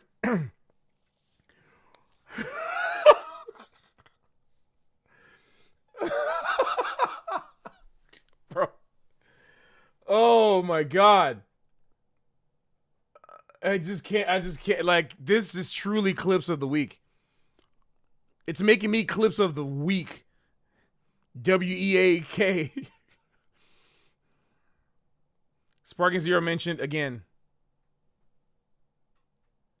Oh, that's okay. Thank you guys for indulging me. I had to show you the king of clips. The king of clips himself.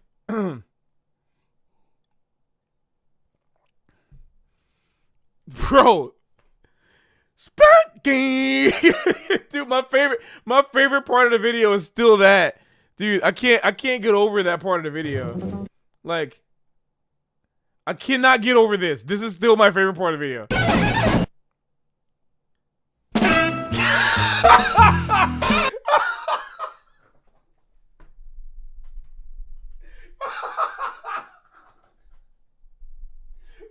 It's like, all right, y'all, get ready to kick it.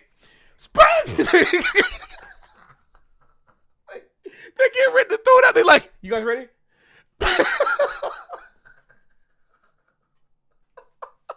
It's like you getting revved up and ready to go. You are getting revved up and ready to go. Like, it's so stupid. Bro, jump scare. So it makes no sense. Oh my God. Okay. All right. We're back. Oh God. Oh my God. Well, you know, the thing is, GX, like, you guys as human, like, you guys, it's our fault for you guys' humor being the way it is. Because, like, you guys, like, millennial humor is, like, digesting the normal world and, like, making it ridiculous. Whereas, like, you all saw what we did to the normal world first before you saw, like, the normal world. So, like, it's kind of our fault that, like, that stuff, like YouTube poops, all that type of stuff is the baseline. It's like normal. Whereas our baseline for comedy was like Comedy Central and like Adult Swim or whatever, right? Like, it's, you know what I'm saying? So real life had already kind of been warped for you guys by the time it got to you. But like for us, it was like, we didn't have any, we had the internet to finally get out what we thought of. But yeah, so it's not like, that's why I don't really, I like Gen Z humor. Like, I don't discriminate. What I don't understand is Gen Alpha humor, but I don't know.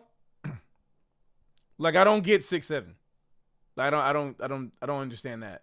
Like I understand the randomness of it, but I used to love those 21st century humor memes because it seemed like it was like paying homage to YouTube poop. So like I have respect to Gen Z humor. I think it's funny.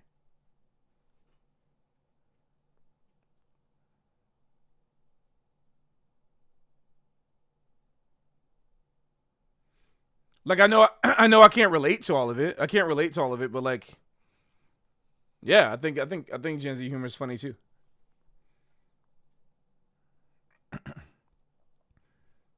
Yo, you're just like me, Rebopper. Dude, Skibidi Toilet. If you haven't watched it, you're missing out. That's right. Patrick Bartley said it in 2026. You got to watch the cinematic masterpiece that is Skibidi Toilet. No, Matt, I'm not Gen Z. I even just said it. I thought everything that I've been saying about old YouTube would give it away that I'm not Gen Z. But welcome to the channel. Welcome to the community. All right, let's go into some other stuff. You worked with kids at the school. You're good. You're good. Don't worry. You work with kids after school, so you watched it all by proxy. Okay, so did you watch like the cinema? Like, did you watch like the episodes? It's ridiculous. It's like actually ridiculous.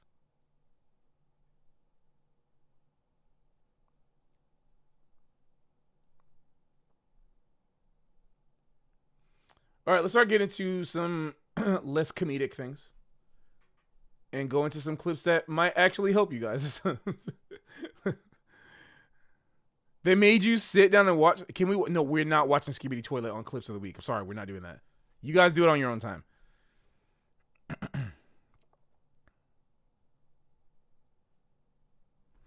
right. Not going to watch this whole video. It's 12 minutes long, but we're going to give some respect to, shout out to my man, Nathan. Because Nathan's awesome. We love Saxo Logic. Professor Sheeman, I need help. Okay. This is Professor Zach Sheeman, undoubtedly one of the greatest classical saxophonists in the U.S. I love that quiet. Like that's the thing that classical saxophone players definitely got is like being able to play really quiet consistently. It's gorgeous. It's a really gorgeous sound. And this is an anxious me who has a premiere performance 2 days from now of a brand new song that my brother wrote called Flying Nimbus. In it, let's there's go. a really tough line that he wants me to play on soprano. Wait, can I play that?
Wow, I'd love to actually practice that and play it for real.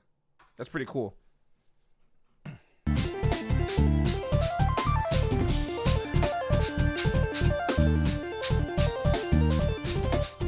Oh, it wasn't even fast enough.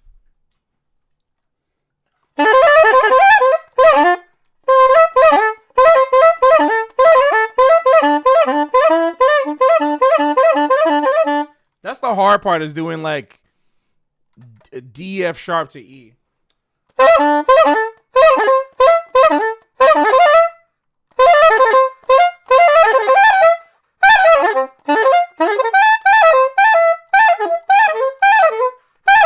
I can't cheat.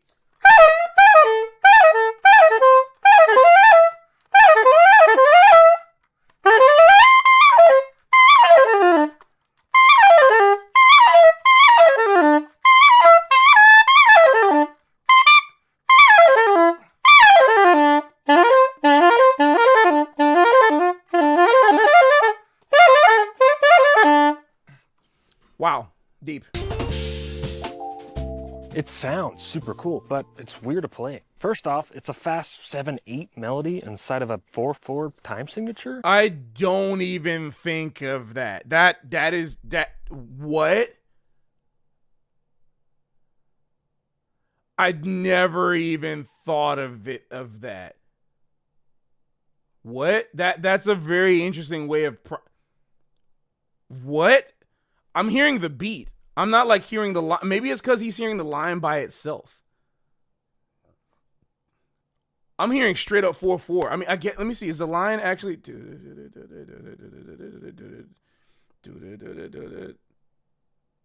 It is the same line, I guess, but I don't even think about it like that. Huh? Yeah, I mean, yeah, if you look at just the notes, I guess you can find. Well, the thing is, Joshua, like, you got to keep in mind, like, I used to be very self-conscious about not thinking this way. Like, I used to see people get really technical and really heady about stuff, and I used to just kind of go along with it and, like, kind of learn what they did. But secretly, you know, just to fit in. But secretly, I was never nerdy about music. Like, I was just like, I don't really do that. But I had to always, like, try to fit in with the people around me when I was younger. Like, I didn't have to, but I didn't want to be alone. But really, secretly, like, no, I don't think. I was just like, whoa. But now I'm at a place where, like, I don't have to feel self-conscious about it. Like, now I can just look at this and be like, oh, that's an interesting way of looking at it. Cool. You know, like, I've, like, evolved past that need for social validation. But yeah, going to music school will do that to you. You'll be around a lot of people who are just, like, really freaks of the craft, and they're great. But the thing is, there's nothing wrong with looking at it that way. And matter of fact, like, for somebody like Nathan, this might make it simpler, right? Like, my method, my brute force method of hearing it in the music as it's supposed to be, that might take too long for most people. Like, my way might be the weird way, right? You know what I'm saying? Like, this simplifies how much you have to practice. If it takes you a long time to practice something, doing this might be like, oh, okay, cool. Like, I only got to practice this line once.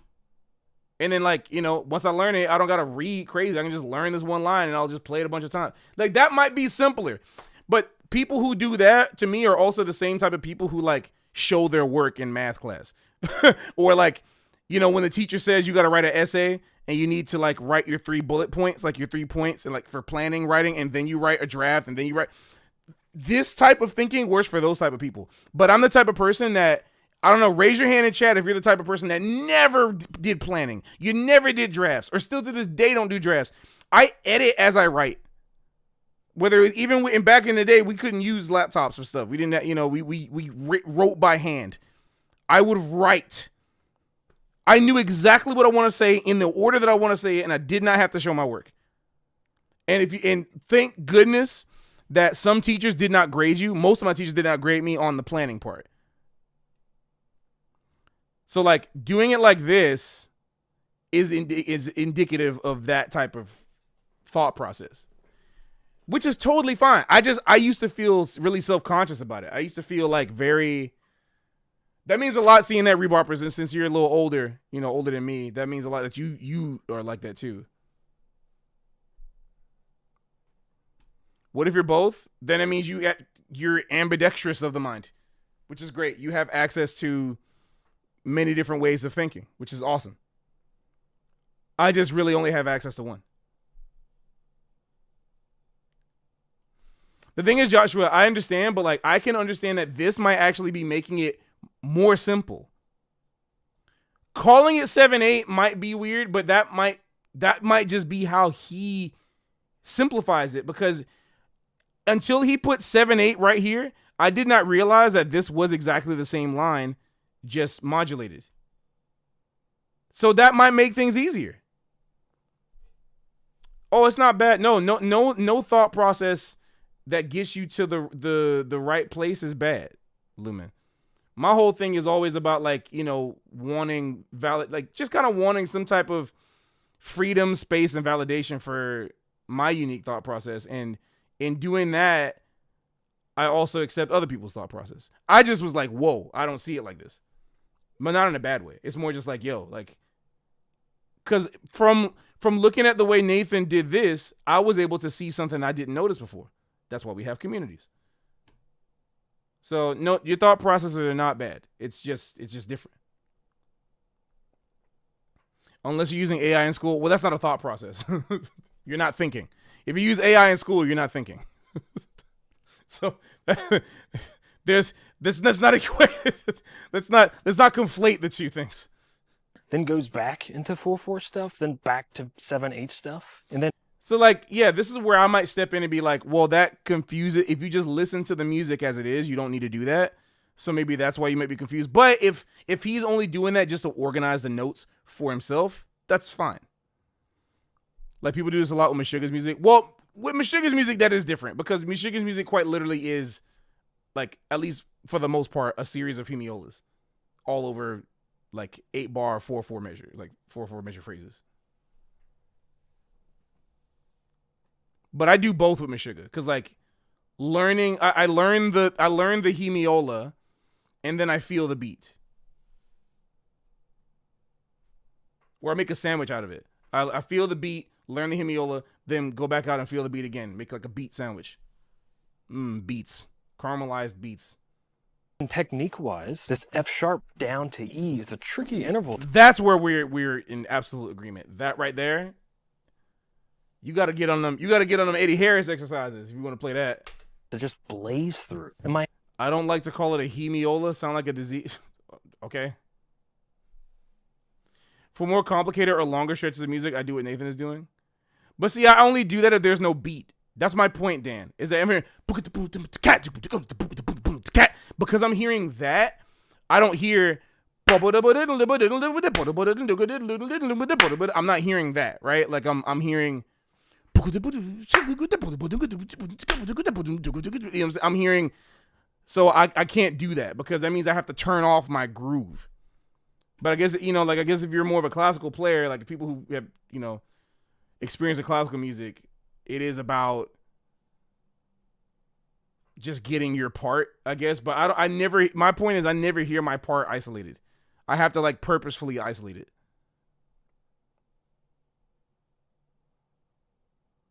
Hands randomly get tangled up when going through these middle D's here. And then the end is just really tricky to recall from memory, as it sounds repeated, but really there are some slight...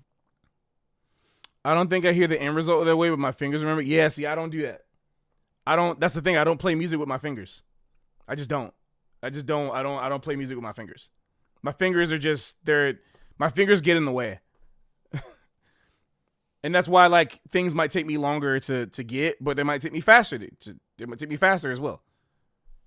But some things are take me longer because I've, like, rejected the kind of digital way of practicing. But some things are faster because I can get to the music faster. So, Rebopper, we're the same. I always do stuff at tempo.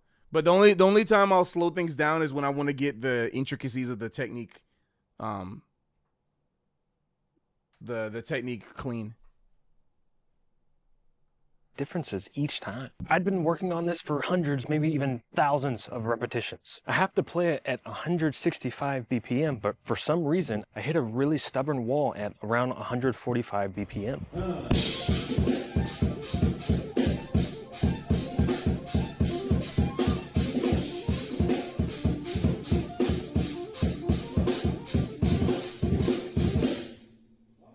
I asked my brother if we could play it slower, and he said absolutely not. As it Good. Good, Zach. Haze him. Good. Don't slow that thing down. Speed yourself up. Yeah. That's that gym mentality. I'm with it. would make the slower parts of the song too slow. I was imagining a guitar player playing. Oh, he gave a reason for it. Nah. I wish he didn't give a logical reason for it. Nah, just say no. Why? Because I said it. Because I want to play it fast. Get with it. That's what I do in my band. Nah, I don't make compromises. Yeah, but Dreamweaver? Nah, I just say, this is the music. We got to do it now. This is how we doing it. I can't afford a guitar player, so I made you learn it, and I know it's like a lot harder. But, you know, it just gives you more of a reason to not be a little bit. That's what I knew. I had no choice. I love that. See? You heard that? Did you hear that just now? But, you know, it just gives you more of a reason to not be a little bit. That's what I knew. Yes. Thank you, Zach. I had no choice. And it also made the anxiety much worse. My mind just kept thinking,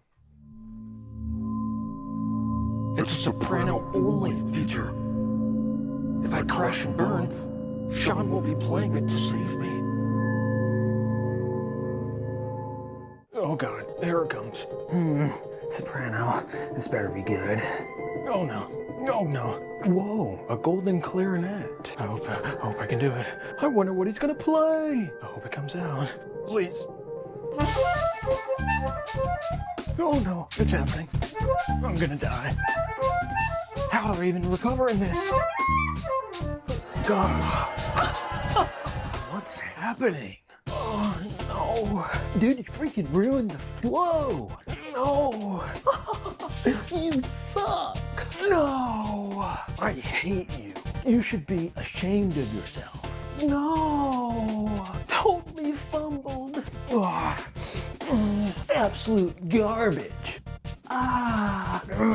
Get me out of here. Darn it.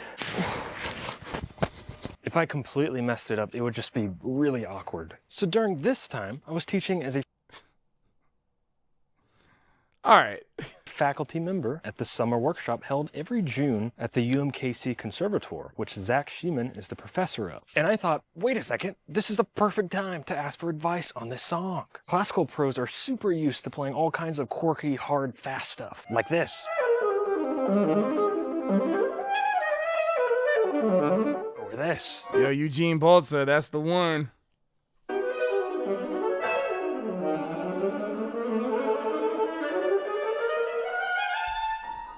So I played it for him Killing. on my alto because I didn't have my soprano at the time. And here are several spots where he really helped me.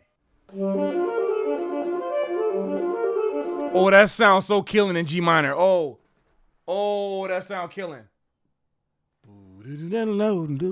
Especially when it's slow like that, that sound killing in G minor.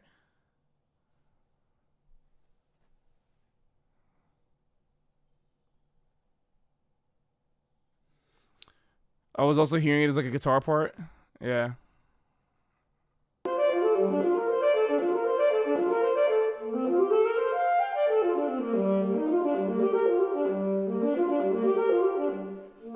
Bro, that G minor hitting it on out. I like that one.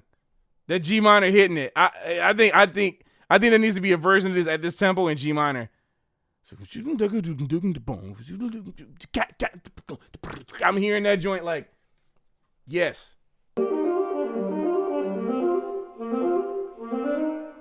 Yeah, that G minor hitting. Yeah. Cool, it sounds great. Oh, thanks. I'll tell Zach that. Cool, it sounds great. Aw, what a nice guy. A passage like this, especially at the tempo, you said the goal tempo is 165. Yeah. I think we want to just identify the important notes and which notes we can let kind of brush aside. And that's, I think. Thank you. But that right there before I let him finish, that's the reason why this whole section about like is gonna be awkward. Like, we got different personalities. Maybe that's a classical me, but I don't really care. Like I think what he just said is something I think of in real time as I play, and that's actually something that you all should think about as you're improvising too. What notes can I like? One of the biggest reasons why beginner players, even advanced players, get stuck when they're trying to improvise is they're trying to think that every single note has the same weight. And like if you miss one note, it's the end of the world because you got to be ultimately correct. And it's not how it is. When I'm playing, I'm always thinking about the beat. The music, you play for the end goal of the music. Play for the end result of the music. The music is the number one thing. It's not the individual notes. Like not everything matters. And I love that. I love that he say that. Because you want to get from point A to point B. But like point A, point 2 and A point 3 don't matter as much if you're trying to get from point A to point B. It's just getting to point B that matters. The biggest thing that might help you, if I just play the first 4 notes, if I focus on each of those equally, versus if I focus on, well, that bottom note's probably the most important note, and I'm just trying to get myself to the next kind of important note, which is probably the beat 2. So let's exactly. But that's how you play. That's how you play stuff fast in general. That's how you play fat. You can't put the same weight on everything. You gotta it's about efficiency. Learn how to let go. Let's find 165, and you're close enough to the performance now. It's like about being right. How many times that think about how many conversations that you have with people that just got to be right about every single thing. Meanwhile, your date already walked out the door. Because you corrected them 15 times in the course of a conversation. Like if you're auntie or somebody or your brother or whoever, and y'all having a conversation about something, right? And you just vibing, you just vibe with your friends or whatever. Sometimes it ain't worth correcting people.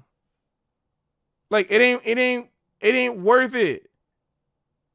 You don't gotta be right all the time. Just just. You know what I'm saying? You got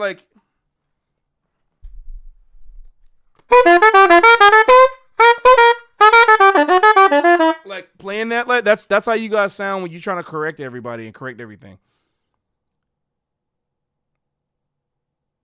You can't play.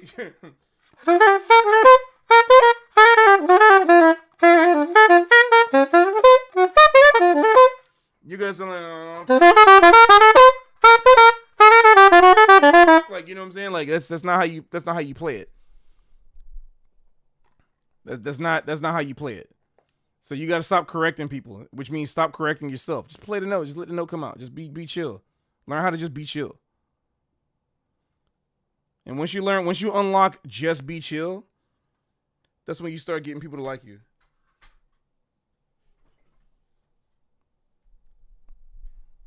Tour where you can probably benefit from doing some at-tempo practicing, even if... learn to let go. You got to learn to let go.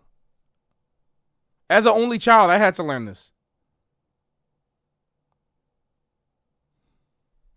It's not the whole passage. So this is how I would practice it at this point. I try to find kind of the neuromuscular connection to be able to play at 16th notes at 165, if that's where your brother's going to be putting it.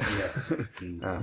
So with those first 4 notes, rather than where I'm putting equal emphasis on all 4 or all 5 notes, I'm going to put less emphasis on notes 2, 3, 4. Just thinking about getting from E to E. Exactly. Can you do that? Sure.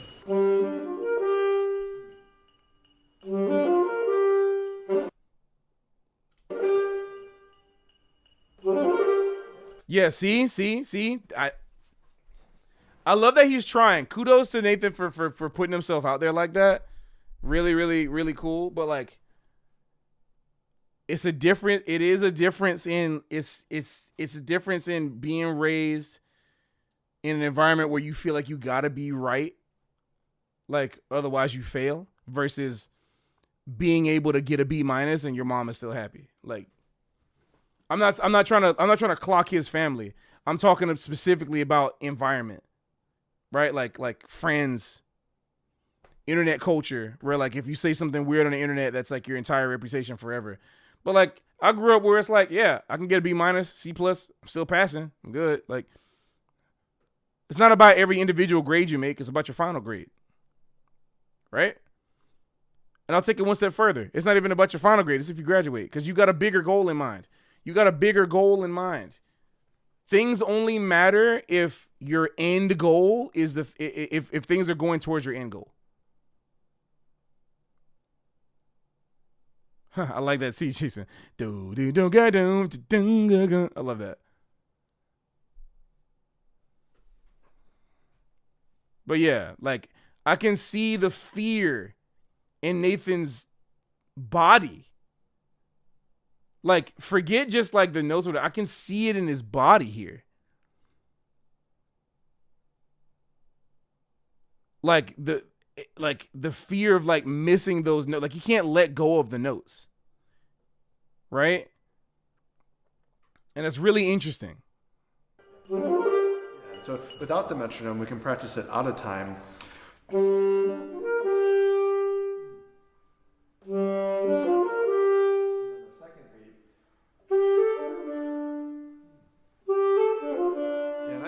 And I wish there was a little. I personally like. I'm glad that I'm watching this because it's giving me even more respect for like really good classical players.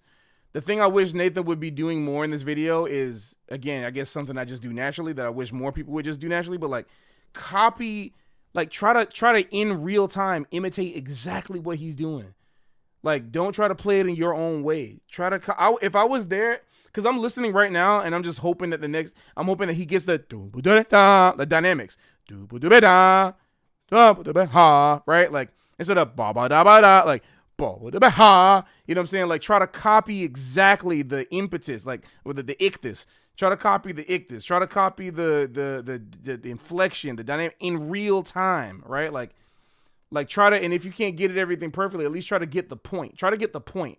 And I think that's like what he's teaching is he's trying to teach the point, how to get the point.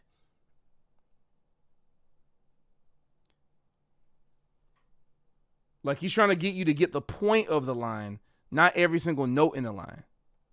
I'd probably do side D there personally. So I'm treating that fourth note of the second beat as unimportant or less important. So I'm using side D. You could also use C3. So. No way. No freaking way. That changes everything.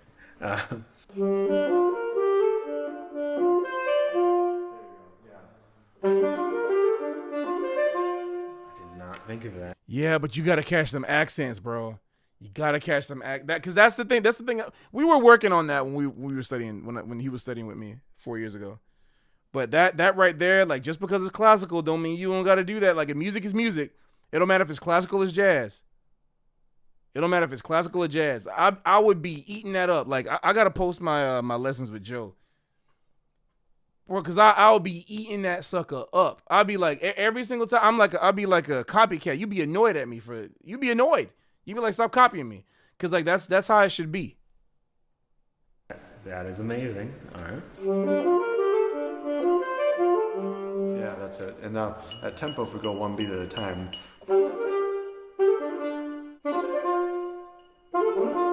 Yeah.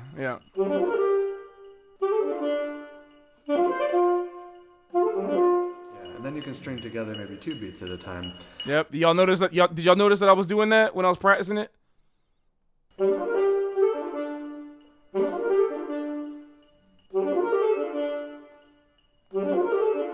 And I like to also do it 1 beat at a time, but with less time in between. So I'll put a dotted eighth rest in between.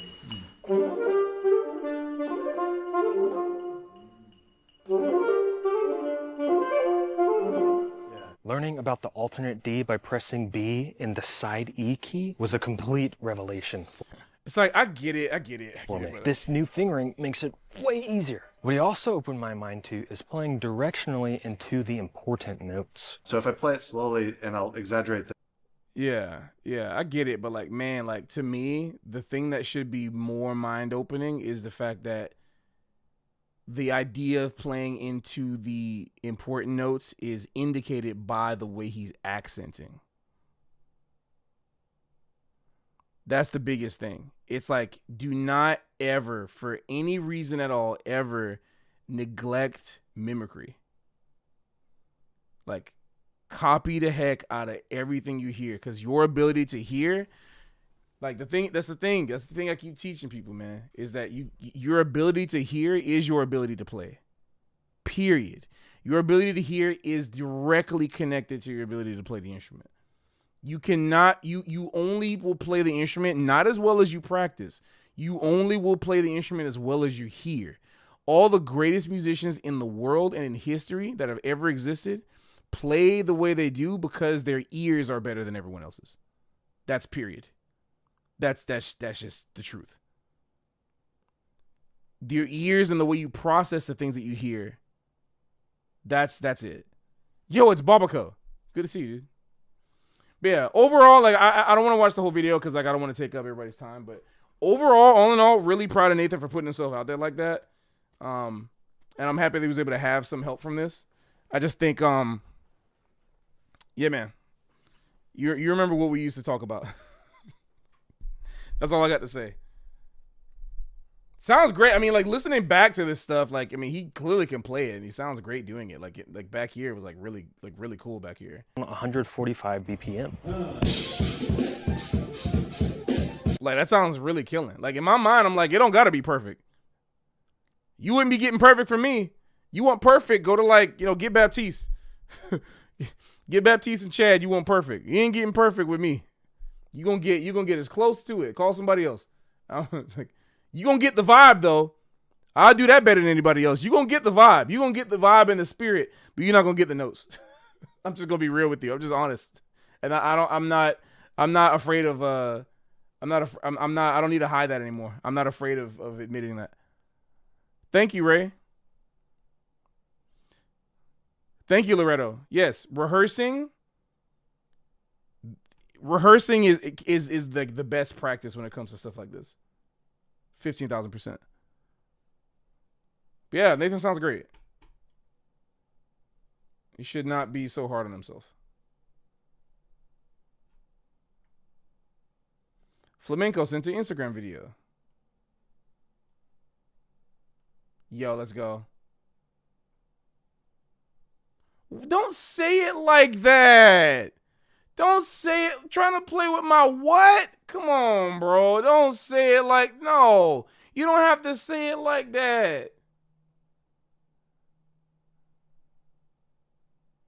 Also, a jazz video with 207,000 likes.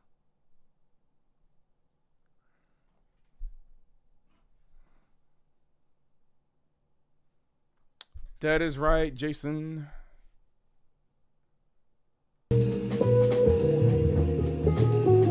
Oh, and they're playing UMMG. Nice.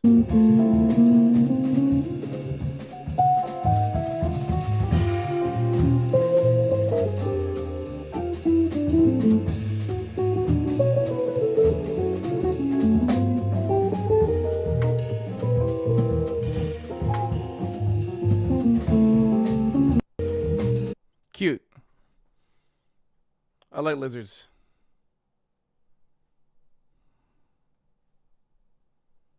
I am a lizard fan.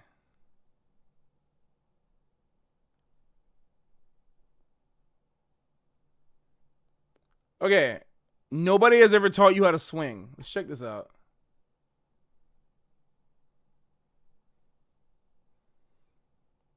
It's a pretty long video though. Hold on, I gotta get my remote for my air conditioning because it's really cold right now.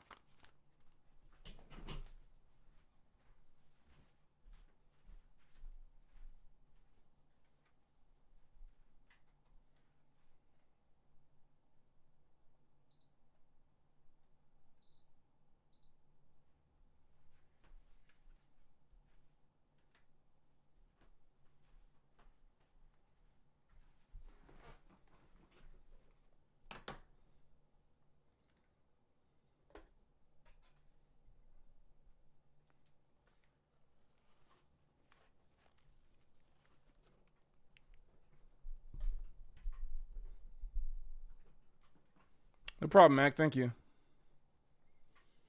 Zach, yo, you tuned in. Did somebody must have tipped you off that I was looking at the video. I was looking at this video. What's up, Zach? Yo, this joint's crazy. I tried playing it. I definitely cannot play it yet. Like, there's no way I can play this right now. But yeah, I knew somebody. I knew someone did. So it had to. But the moral of the story is that I think Nathan is being too hard on himself, and like, you know, like needs to focus on other things. Cause like he's already killing it. So relay that message to him that he's already killing it, but like should focus more. I hope that what he got from this lesson was that he should focus on the big picture. And also, I agree with you. Don't slow that joint down. Don't slow it down. Play it exactly. Matter of fact, play it faster. I don't care. I don't give a F. Play it faster.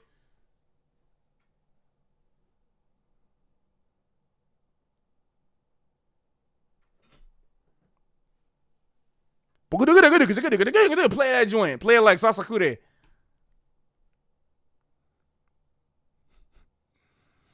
Nah, I love both of y'all. There you go, Alfred. You got it. Anyway. So let's go see if this video is worth watching. I don't know. Here we go. Let's see.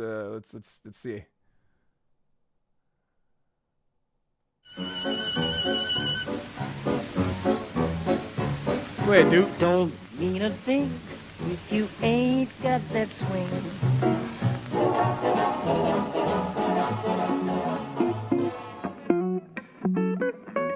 You can't swing. As a young student at jazz school, those words cut me to my core. Every lesson Well, to be fair, you're also a guitar player. Like, not trying to. It's not your fault. It's not your fault. Like swing is like the last thing on the minds of unless you love Freddie Green and you love Wes Montgomery and you love Kenny Burrell, you know what I'm saying? Like you Grant Green, like those are your guys. Unless those are like your hardcore guys, it's not your fault, man. Like people who are teaching you guitar are probably not teaching you. Like I love this video. No one's ever taught you how to swing. Probably is no one taught you how to swing, and that's fine. That's not your fault at all. went to, every video I watched, every teacher I asked about swing, they told me something different. You know, it's like a triplet, it's longshore. Yep. Man, you just got to feel it. Just listen to Miles and Bird and Pops and transcribe them and play the greats. And yeah, I did all that. And I couldn't get it. I felt valid. I already have a video talking about this, kind of more like a rant about it, and I have a proper video where I gave a masterclass on this 6 years ago on the J Music channel about what swing is and the history of it. But this is very valid and a very valid feeling. It's real. Like what people don't talk, what ends up happening is that like if you don't come from a beat oriented culture, if you don't come from a black community where you like, or just even from the South, like the American South, right? If you're not used to the way people talk that gives life to what the music is supposed to sound like, just like, let me see, what's his accent? like a failure. And I couldn't get it. I don't know, like I'm not sure. He sounds like he could be either from Oceania or like, you know, like, I don't know, like from Oceania, not quite Australia. Could be British, but I think more like Oceania sounds like. So probably not from anywhere near like a black church, black community. So learning this music without even so much as a modern analog into beat. Yeah, exactly. Sounds Kiwi. Yeah. I can recognize. Like he sounds like he might be from New Zealand. But like, you know, it's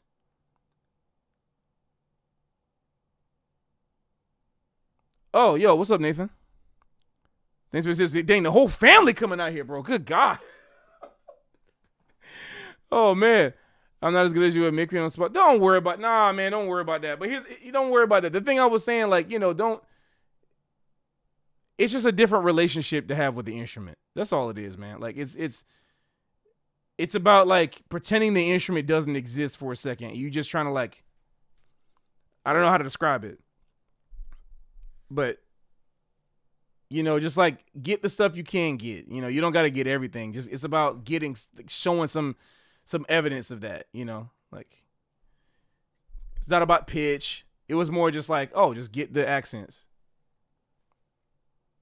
You're totally fine.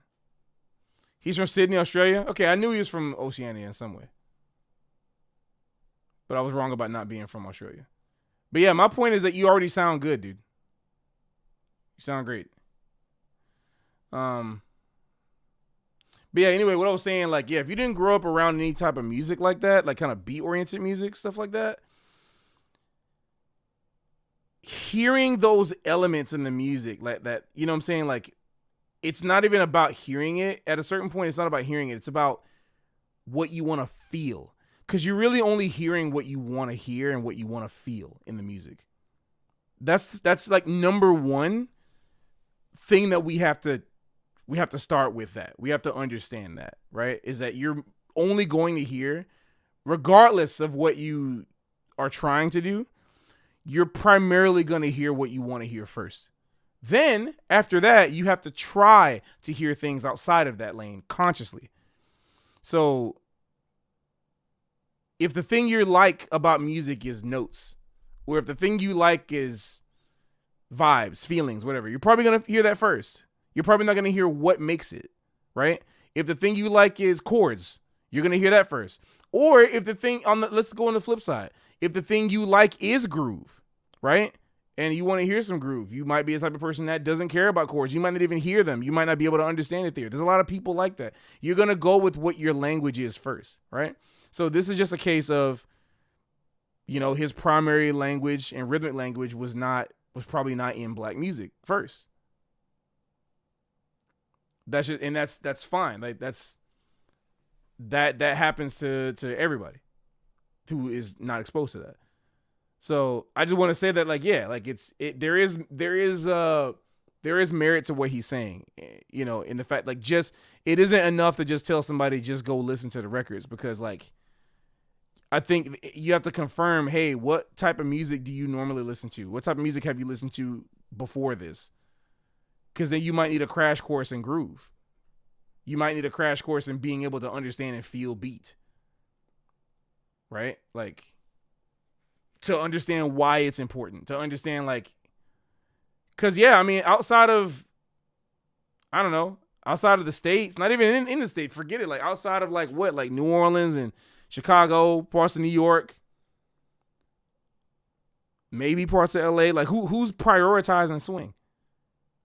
I'm not even talking about America, because it's parts of it. Okay, Texas too. It's parts in America where they're not prioritizing swing.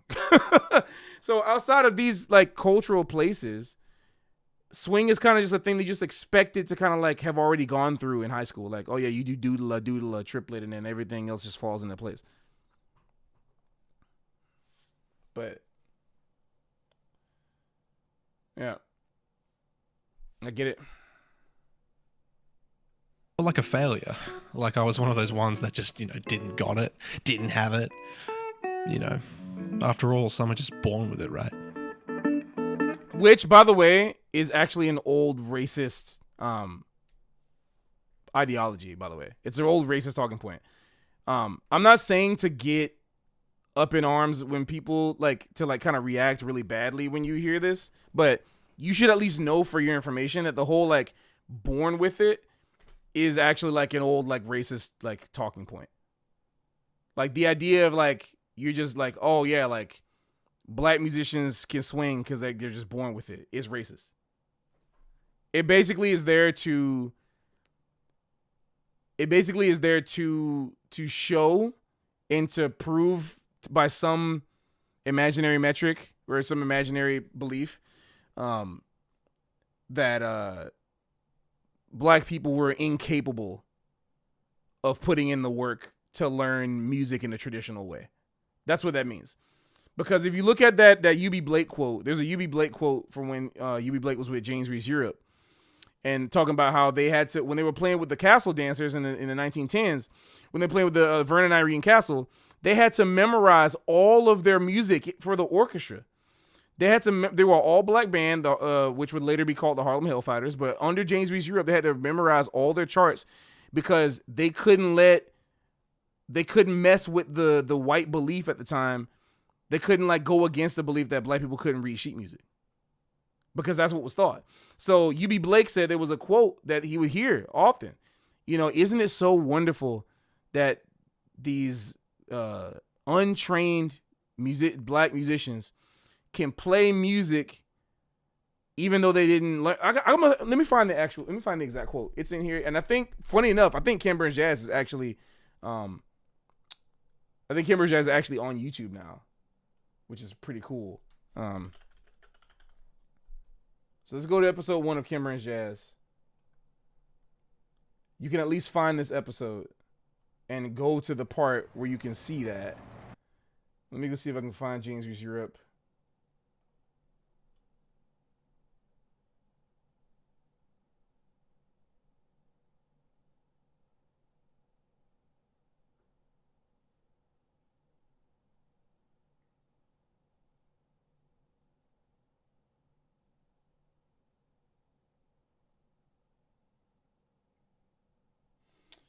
Buddy Bolden,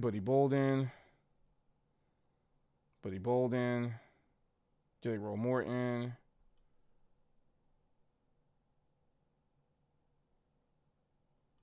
Sidney Bechet, Freddie Keppard, Original Dixieland Jazz Band. I think it's in episode 2. The Gift. Wow, is it really all here? Unbelievable. Oh no, it's not. Okay.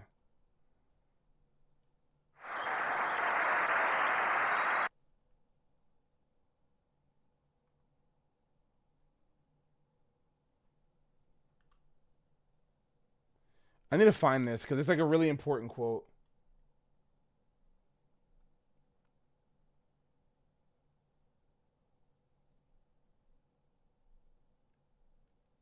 Whatever. Oh wait, full playlist. No. All right, I already have this on DVD, so I don't want to like buy it again.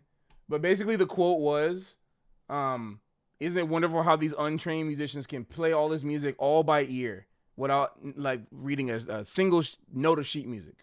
Like that. That's a very old. Yeah, which one episode? Yeah, that was episode 1. That was Ragtime. But yeah, so just keep in mind that actually is an old racist talking point.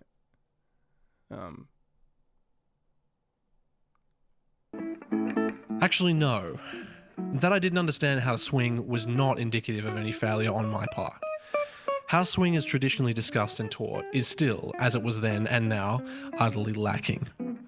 I mean, no one ever showed me how to swing, let alone clearly explain it. The truth is that swing isn't some technique that you can just add to your playing.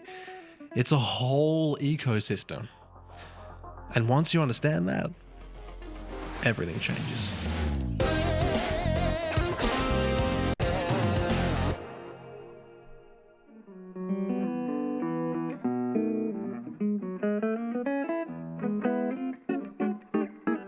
So what are the standard explanations that we've been... How'd y'all even find this video? It's like a 1.7... It's like 1,000 views.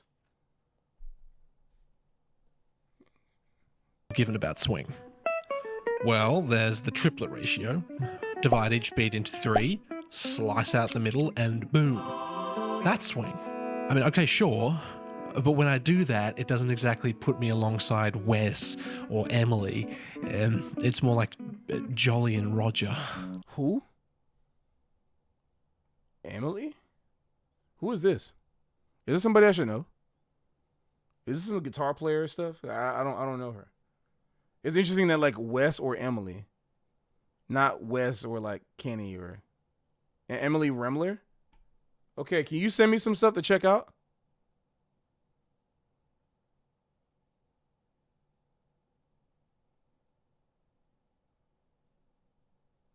Yeah, it must be guitar stuff because I didn't know who she is. Emily. It's more like Jolly and Roger. Okay, there's the long short. Yeah, okay, but like, how long and how short?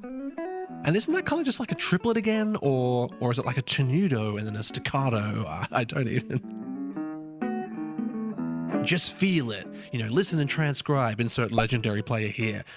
Yeah, look, I've done that a lot, and it's helped a bit, maybe, but actually, whenever I listen back to my playing, my solos still aren't really swinging like that. Okay, hold it. Look, the issue isn't that these explanations are necessarily wrong, there is some truth to them. The issue is that they're fundamentally incomplete. So I said earlier that swing isn't some technique that you can just add to your playing. It's a whole ecosystem. I'll begin my explanation by making a distinction. Just because something is technically swing doesn't mean it's swinging. So, here's a standard 2/5 lick played with eighth notes.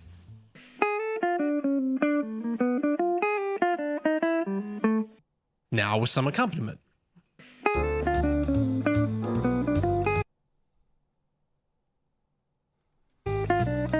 I'm trying to give him the benefit of the doubt. Let's see. Swinging, right? Right.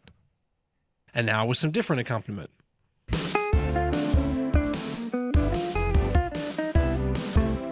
Same player, same notes and intention, but a totally different result. Okay, so some of you might... I thought he was going to play at least like a real band or like real swing in the back, but not, but...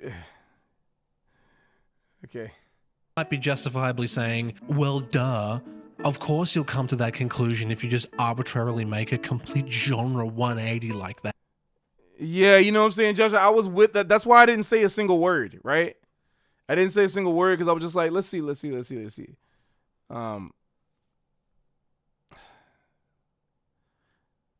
But like I said, I'm trying to have good faith. So. Oh, but I'm not done. Let's do it again, but this time I'll play the lick completely straight rhythmically and flat, without any articulations.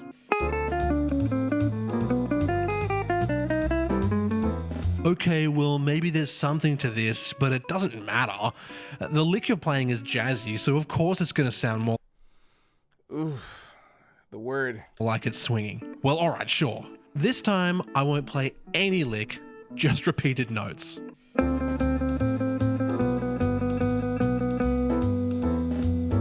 Okay, but the tempo. Okay, sure. But the chords.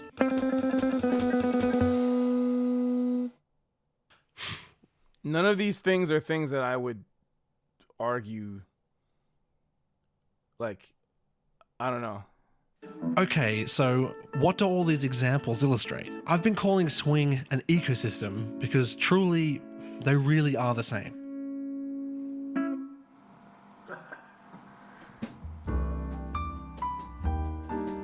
Swing is a musical example of emergence, a term commonly used in biology and sociology. How we...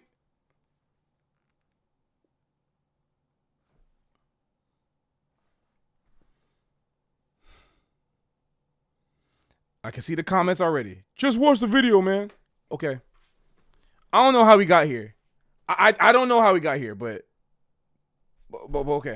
To describe a phenomenon that cannot be explained or defined by any one of its attributes in isolation. A beach is not just the sand, the water, and the tides, the flora, the fauna. No, it's all of it and more taken together.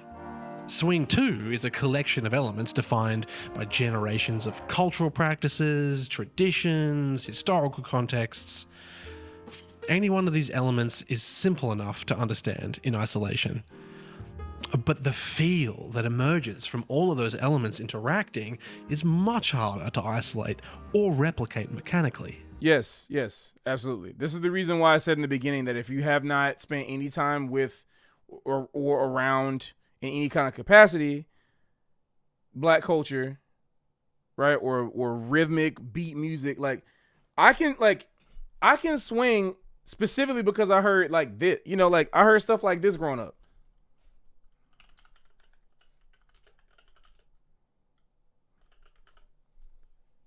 Like, you know what I'm saying? Like this directly led to me being able to swing. Ladies, leave your man at home. The club is full of ballers and their pockets full grown. And all you fellas, leave your girl with her friends. What? Cause it's 11:30 and the club is jumping, jumping. Always say you got a girl, yeah, it's true, you got a man. But the party ain't gon' stop, so let's take it high, high. Last weekend you stayed at home alone and lonely. Couldn't find your man, he was chilling with his homies. This weekend you going out. If you try to stop you, you going off. Got your hair done and your nails done too. Out bed and you in the shoes. You and your crew parlaying at the hottest spot tonight. You're gonna find the fellas rolling in the Lexus trucks and Hummers. If you ain't grow up with this, or it's a combination of this, right? Like you talking about, you got this, like the black existence growing up in the 90s is a combination of this.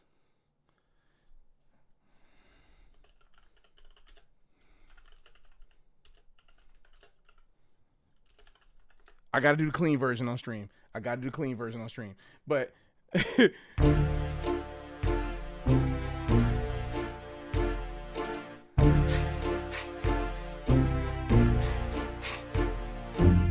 Cash Money Records taking over for the 99 in the 2000. Girl, you working with some bag, yeah. This fat, yeah. Make it roll, spin his cash, yeah. His last, yeah. Girls proud with the pass, yeah. They mad, yeah. You could ride in the Jag, yeah. With that, yeah. You could smoke a fire bag, yeah. A grass, yeah. Got money. Like, you know what I'm saying? And on Sunday,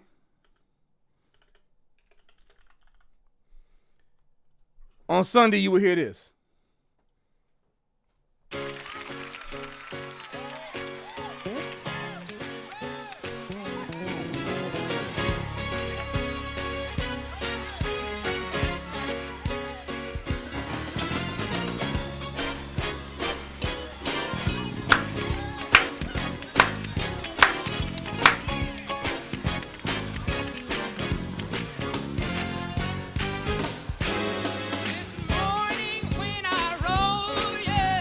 What? Say that. This morning when I roll, This morning when I roll, That church swing.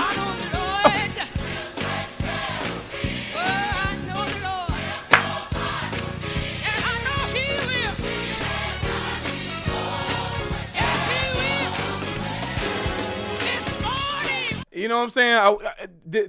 I played you everything, right? You know what I'm saying? Like, you grew up on that, then if you grow up on that, then it's not hard to hear this. If you grow up on all of this, then you hear this and it's gonna lock right in. What?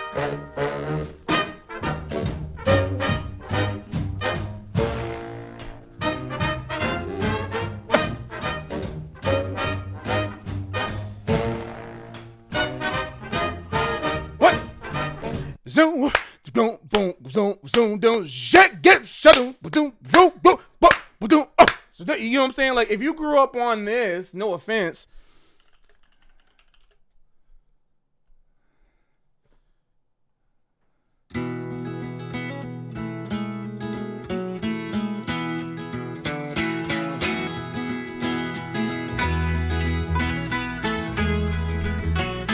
If you grew up on this, you're not gonna get it's not gonna come out so simply to do this. It's different music, guys. It's different music. It's not the same. That you can't do that. You can't go from hold up. Let me make a point. You can't go from that. Like, bruh, it's not the same thing. You can't go from. Let me play something else. Is it Mystical? Or is it Master P? I think it's Master P. Yeah. You can't go from this right here, like this joint right here, like what? Make 'em say,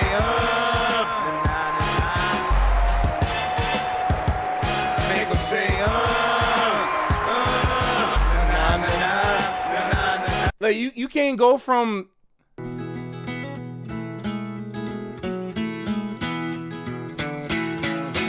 like there's nothing match. So of course if you that's the thing I'm trying to get people to understand, right? Like it is kind of necessary. If you want to learn how to swing, you need to get with some part of the tree. It don't matter what part of the tree it is. Let's say you don't like no Master P. Okay, that's what I grew up with, right? Let's say you don't like no Master P. Let's say you want to get with this then. I like a little older music. Okay, well then get with this. You want to go to the 70s. Okay, well do you got this?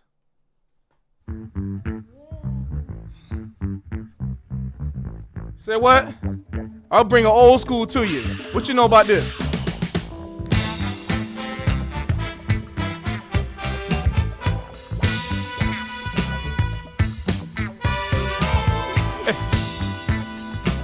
Yeah.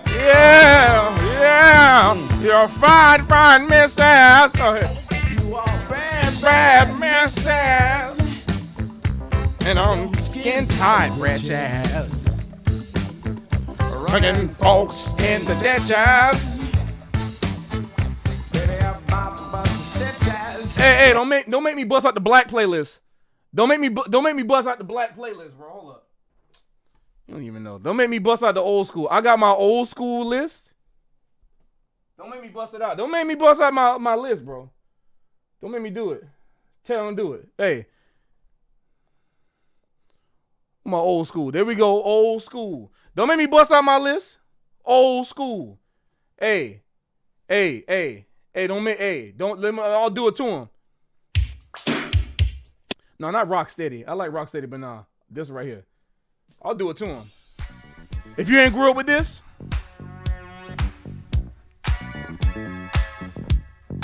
Yeah.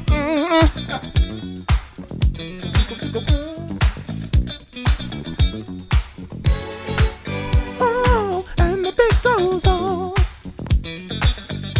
Yeah. Oh, and the beat goes on. Just like my love. Everlasting. And the beat goes on. Still moving strong. On it. Yeah. Do you ever wonder what?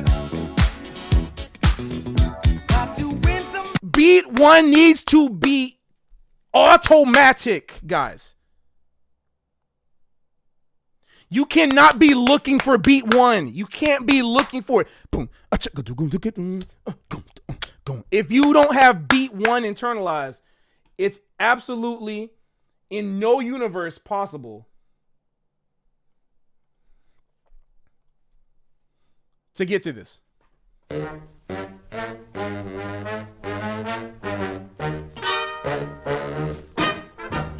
Impossible.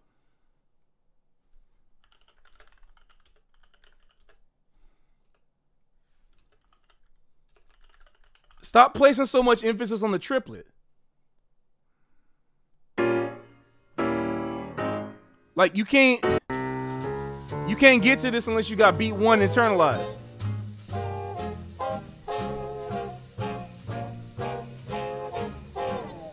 This feels exactly the same to me as this.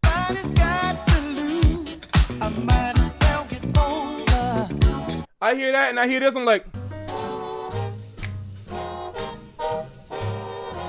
it's just a different attitude. Just a little put a little, oh, it's a little, get a little thing on it. It's just you to put a little thing on it.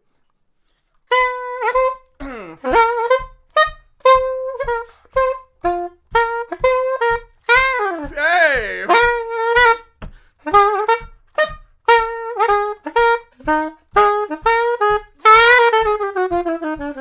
Hey. It's the same thing.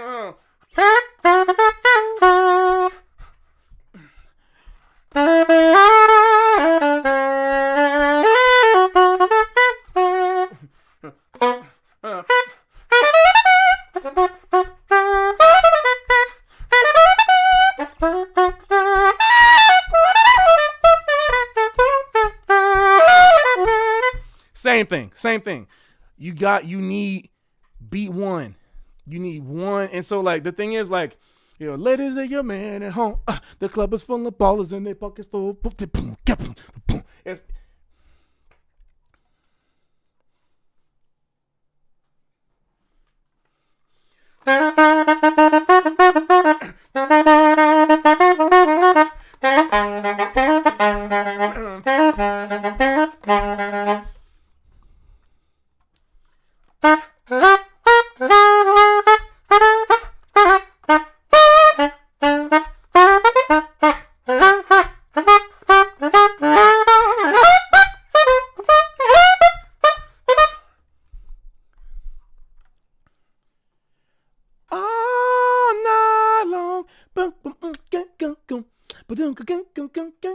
oh, something's got me so excited, baby. Come on now. But if this is what you grew up with,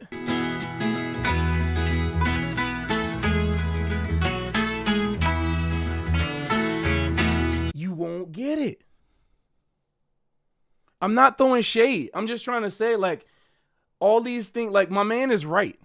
My man is absolutely right.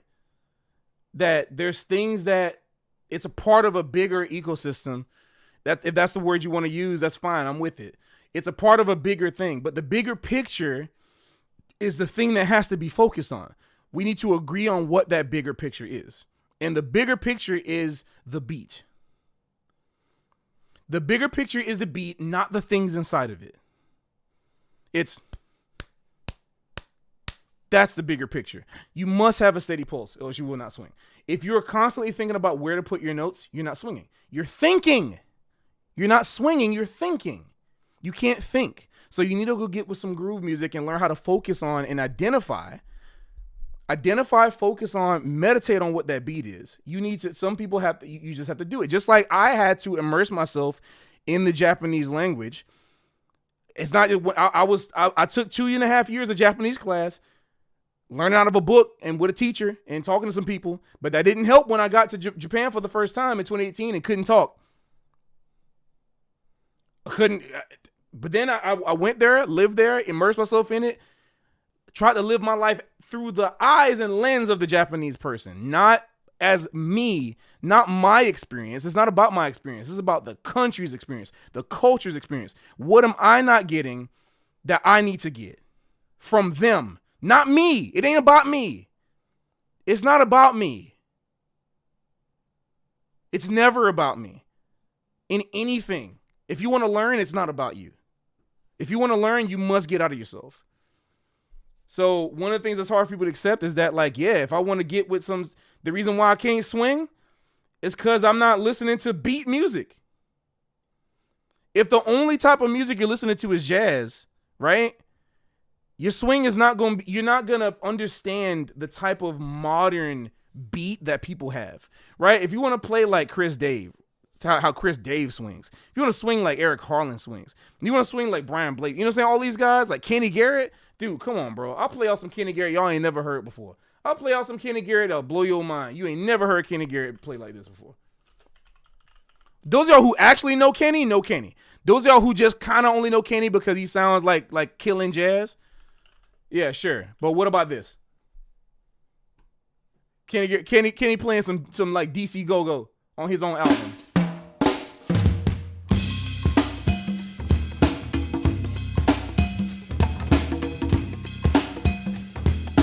I can't say what I want to say. I'm about to say.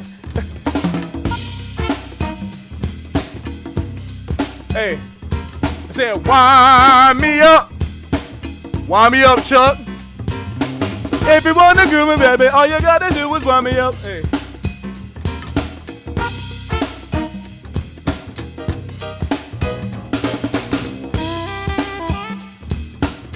Hey. out. Hey. What? Say what? Oh, come on. Hey. That's right, Phil.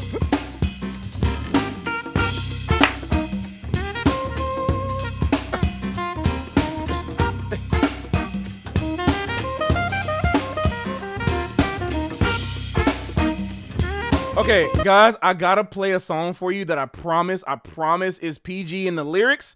It's just very suggestive. But I swear to you, this is legal to play. Just don't mind. This is a song that I grew up with. I grew up with this song. You just gonna have to bear with me. All right? I do not want to look this up public. This is just gonna be so weird because I forgot the artist. So I'm gonna look this up.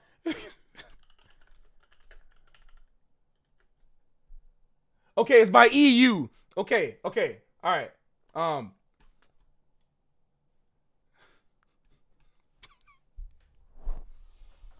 I can't even sing this song. Okay, all right. Those of y'all who are black and old school, yeah. Do y'all know the name of that song? Mac, do you know the name of that song? Come on. If you already know what I'm talking about, like, I can't look it up. I can't, cause you know the song. Like if you grew up with it, you know what it is. But if you remember this song, cause like, you know the song I'm talking about, the Kenny Garrett song, Bone Bop. Like this is one song I can play. It ain't exactly. It's in that. It's at the same beat. But I can't. I'm going to check if it. All right. Is this a video for it? Nah, we're going to just play the song. I ain't going to play no video for this joint. You got it, Vaughn. All right. See, I know I got my peoples up in here. Y'all grew up right. I know I got my peoples up in here. Check it out. Look what I had to look up to find this song.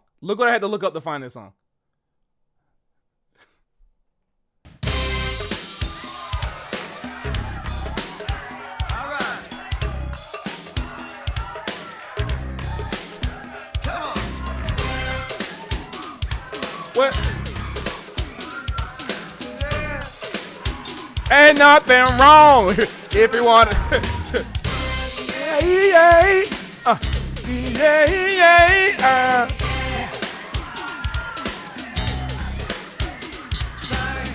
Ain't nothing wrong if you want to do the all night long. I'm putting y'all on the ball.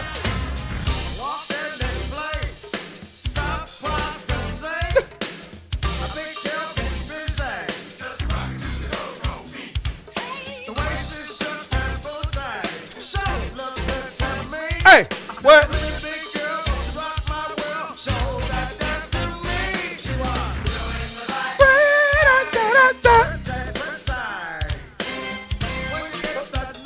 That's this. That's all go-go. And then you gotta hear Chuck Brown too, boy. All right. I'm putting y'all on the ball right now. Chuck Brown, boy, wind me up. Bump, get, wind me up. Get it, wind me up. Come on, bro. What you know? You don't know nothing about that. I want y'all to make some noise, kitty up. Is this the one? I don't know if this is wind. Oh, this is just wind me up, Chuck. Now I want the actual just straight up wind me up.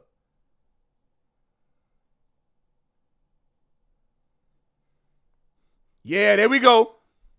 This is a journey into time. Come on now. Come on, let's get to it. Yeah, I love it. This is the journey into time. This is the journey into time. This is the journey into sound and time, y'all. Free your mind and your behind will follow. Into time. What? This is the journey into time. What?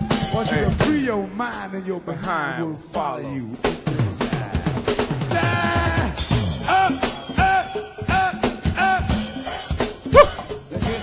That's how DC get down, boy. I ain't mad at him, boy. That's how DC get down. We didn't get down like this in Florida, but we heard the beat though. We get down with it. But DC the one that did it for real. That's where it come from. Hey.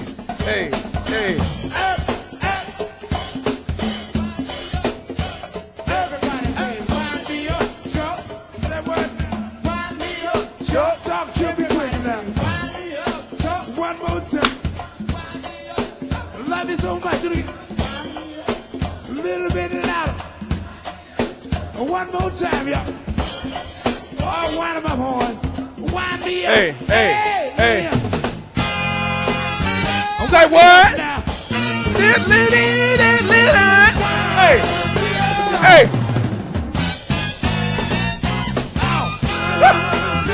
What you talking about? What you talking about?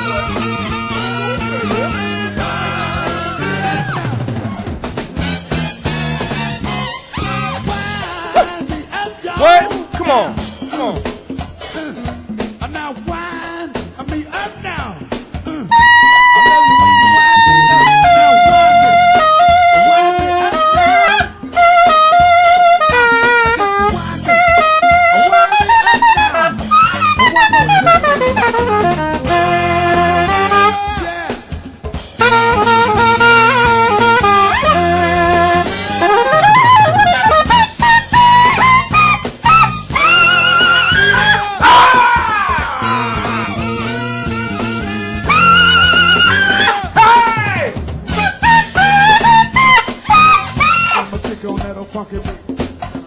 Gonna make you wanna stay on your feet. Oh, while the drummer kicking on that funky beat there. All you got to do is just stay on your feet. You wanna see me boogie, baby? All you gotta do is wind me up.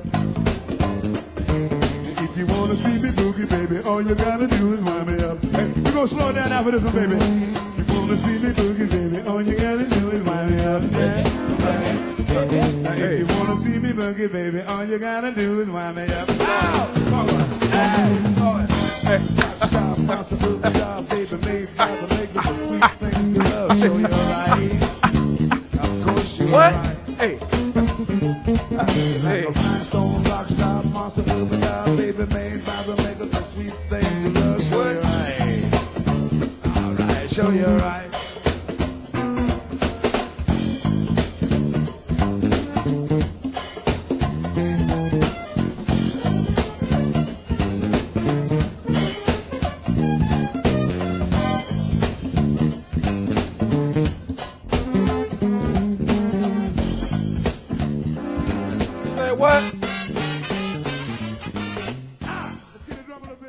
That's what you gotta get on that, boy.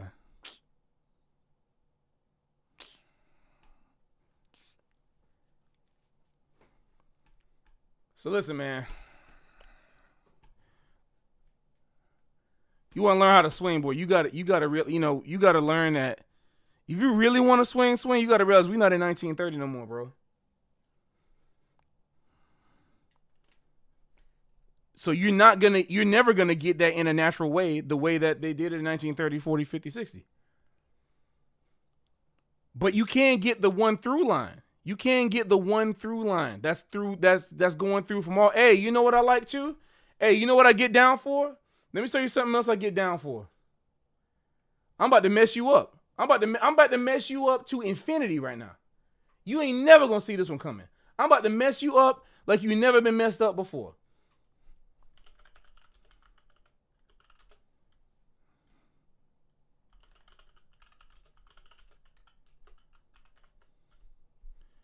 How about some Scott Joplin? But like, I like this joint right here. This joint right here. I actually like the way they do it fast. The Gunther Schuller does it fast because that joint be hit. That joint be ripping.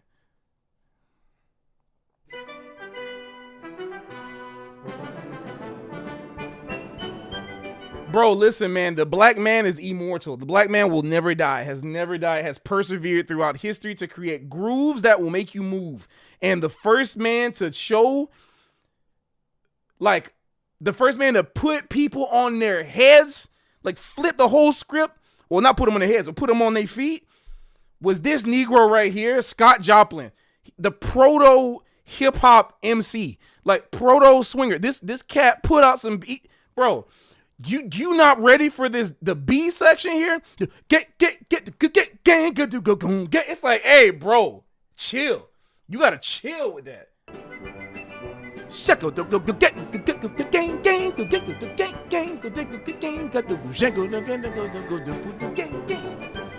This joint is my joint right here, boy. You hear them rhythms? What?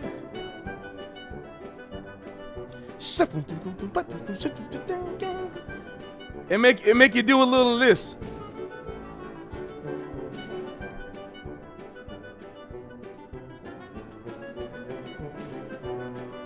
This joint gotta listen to this right here. Listen to this right here, bro. This is right here.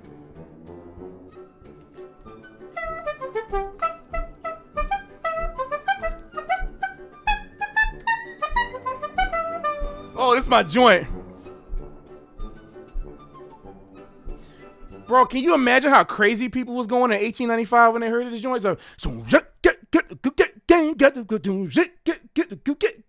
It's like, bro, like, it make you get in there the same way this make you get in there. It's the same thing. Wind me up now. It gets you. It's just a different language.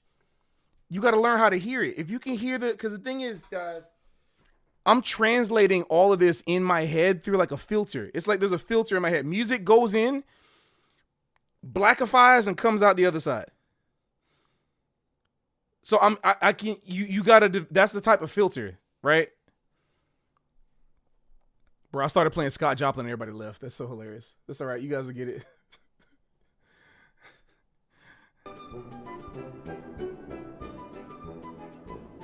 Then it ramp up right here.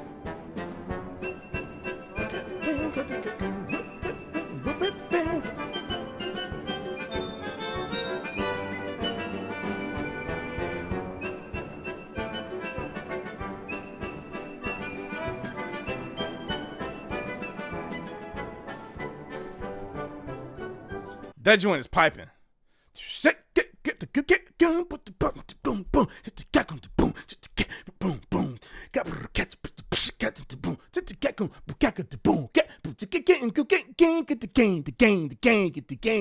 know what I'm saying? Can you hear all that? If you can't hear all that, you just don't know. You just not in the music enough. That's okay. You need more time. You know, hopefully you're young and you'll get it later. You know, if you're between like 16 and 20 something, like you're all right. You are okay. If you can't hear what I just did, you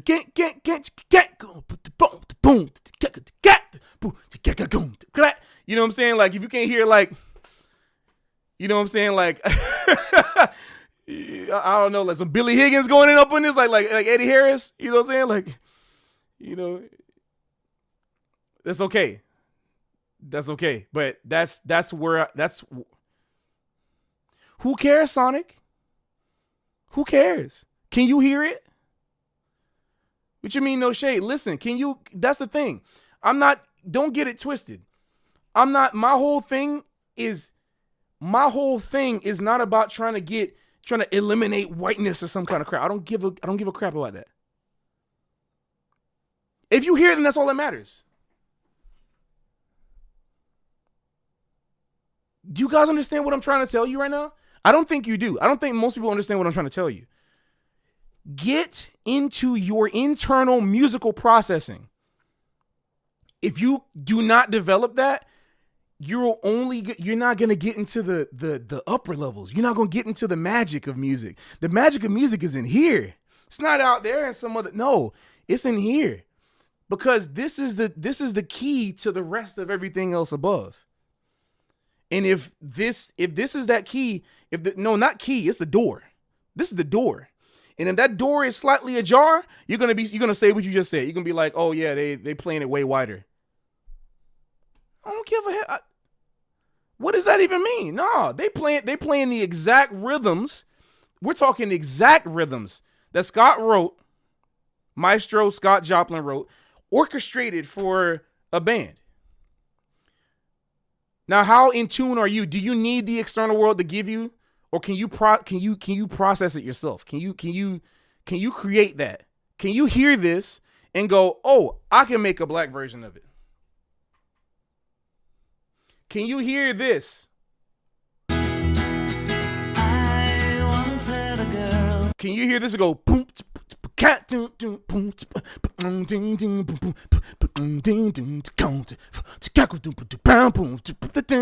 oh no, they're playing it so white. I don't give it. I mean, I'm trying not to cuss, bro. If you can't hear it, you can't hear it. But if you can hear it, then it doesn't matter what they're doing. It only matters what you're doing.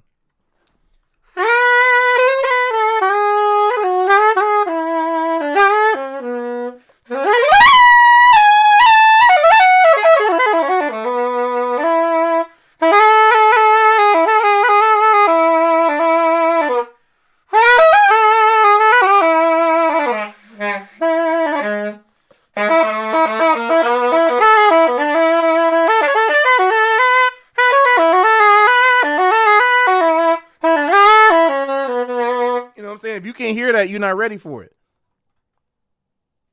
You just need more time. You just need more time. But anybody, every person on this planet can get to it, unless you literally have a mental like disability or deformity, whatever. Every single person can get to it. It just depends on how closed off or open your mind is. Or more coke. I don't do drugs. You don't need to do drugs. And I quit drinking last year. You don't need no.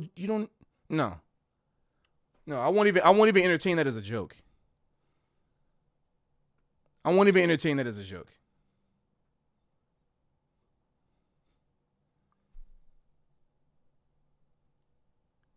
If you hear this and you know, if you're one of them people that was in school in class, it's a difference between someone who just follows instructions versus someone who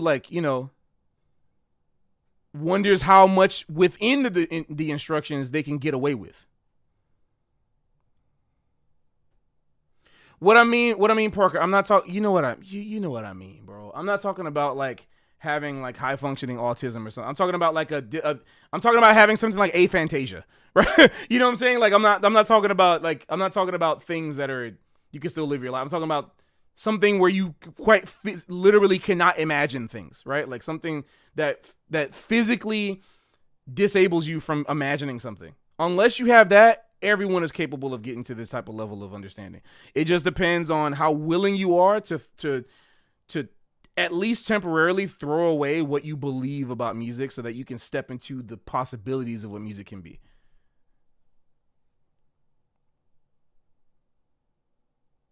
You're good, Piz.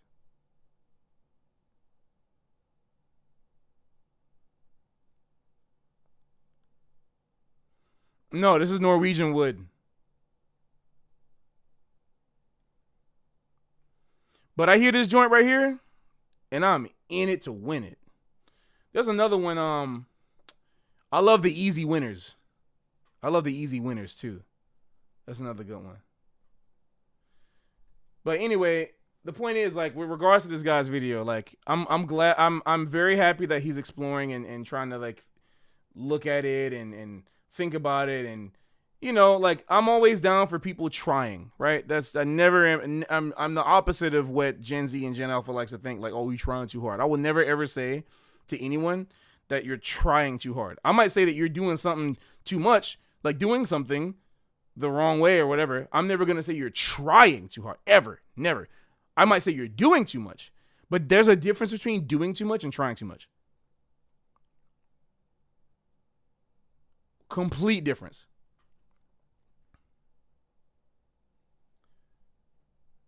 Wait, Real Bonnie? Oh, metal? Oh, guys. Okay. Here's another tangent from Pat. You want to know something else that groove like a mug?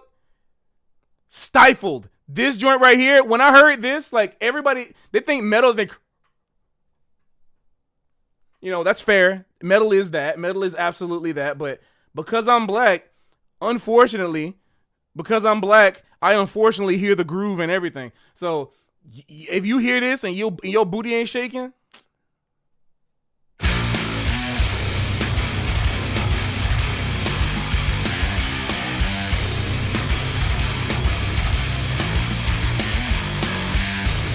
Bro, just wait till they get to the chorus, bro.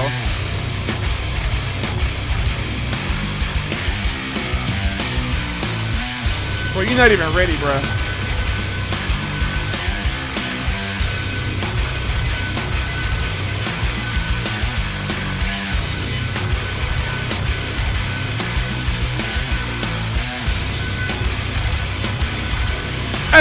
Hey, get it.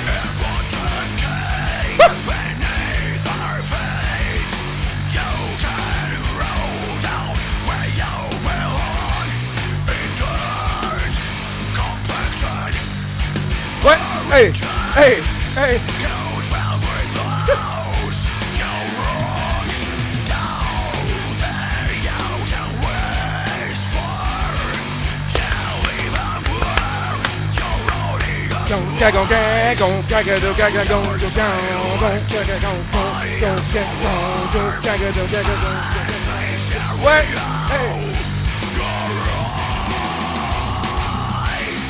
That joint is so, bro. Boom, boom, boom, boom, boom, boom, that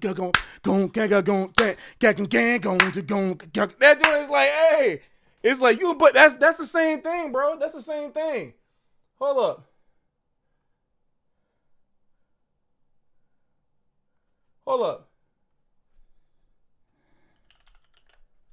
That's the same thing. That's the same thing as this. Ladies, leave your this week and you're going out. If you try to stop you, you're going off. You got your hair done and your nails done. Bro, it's the same thing. It's the same exact thing, bro.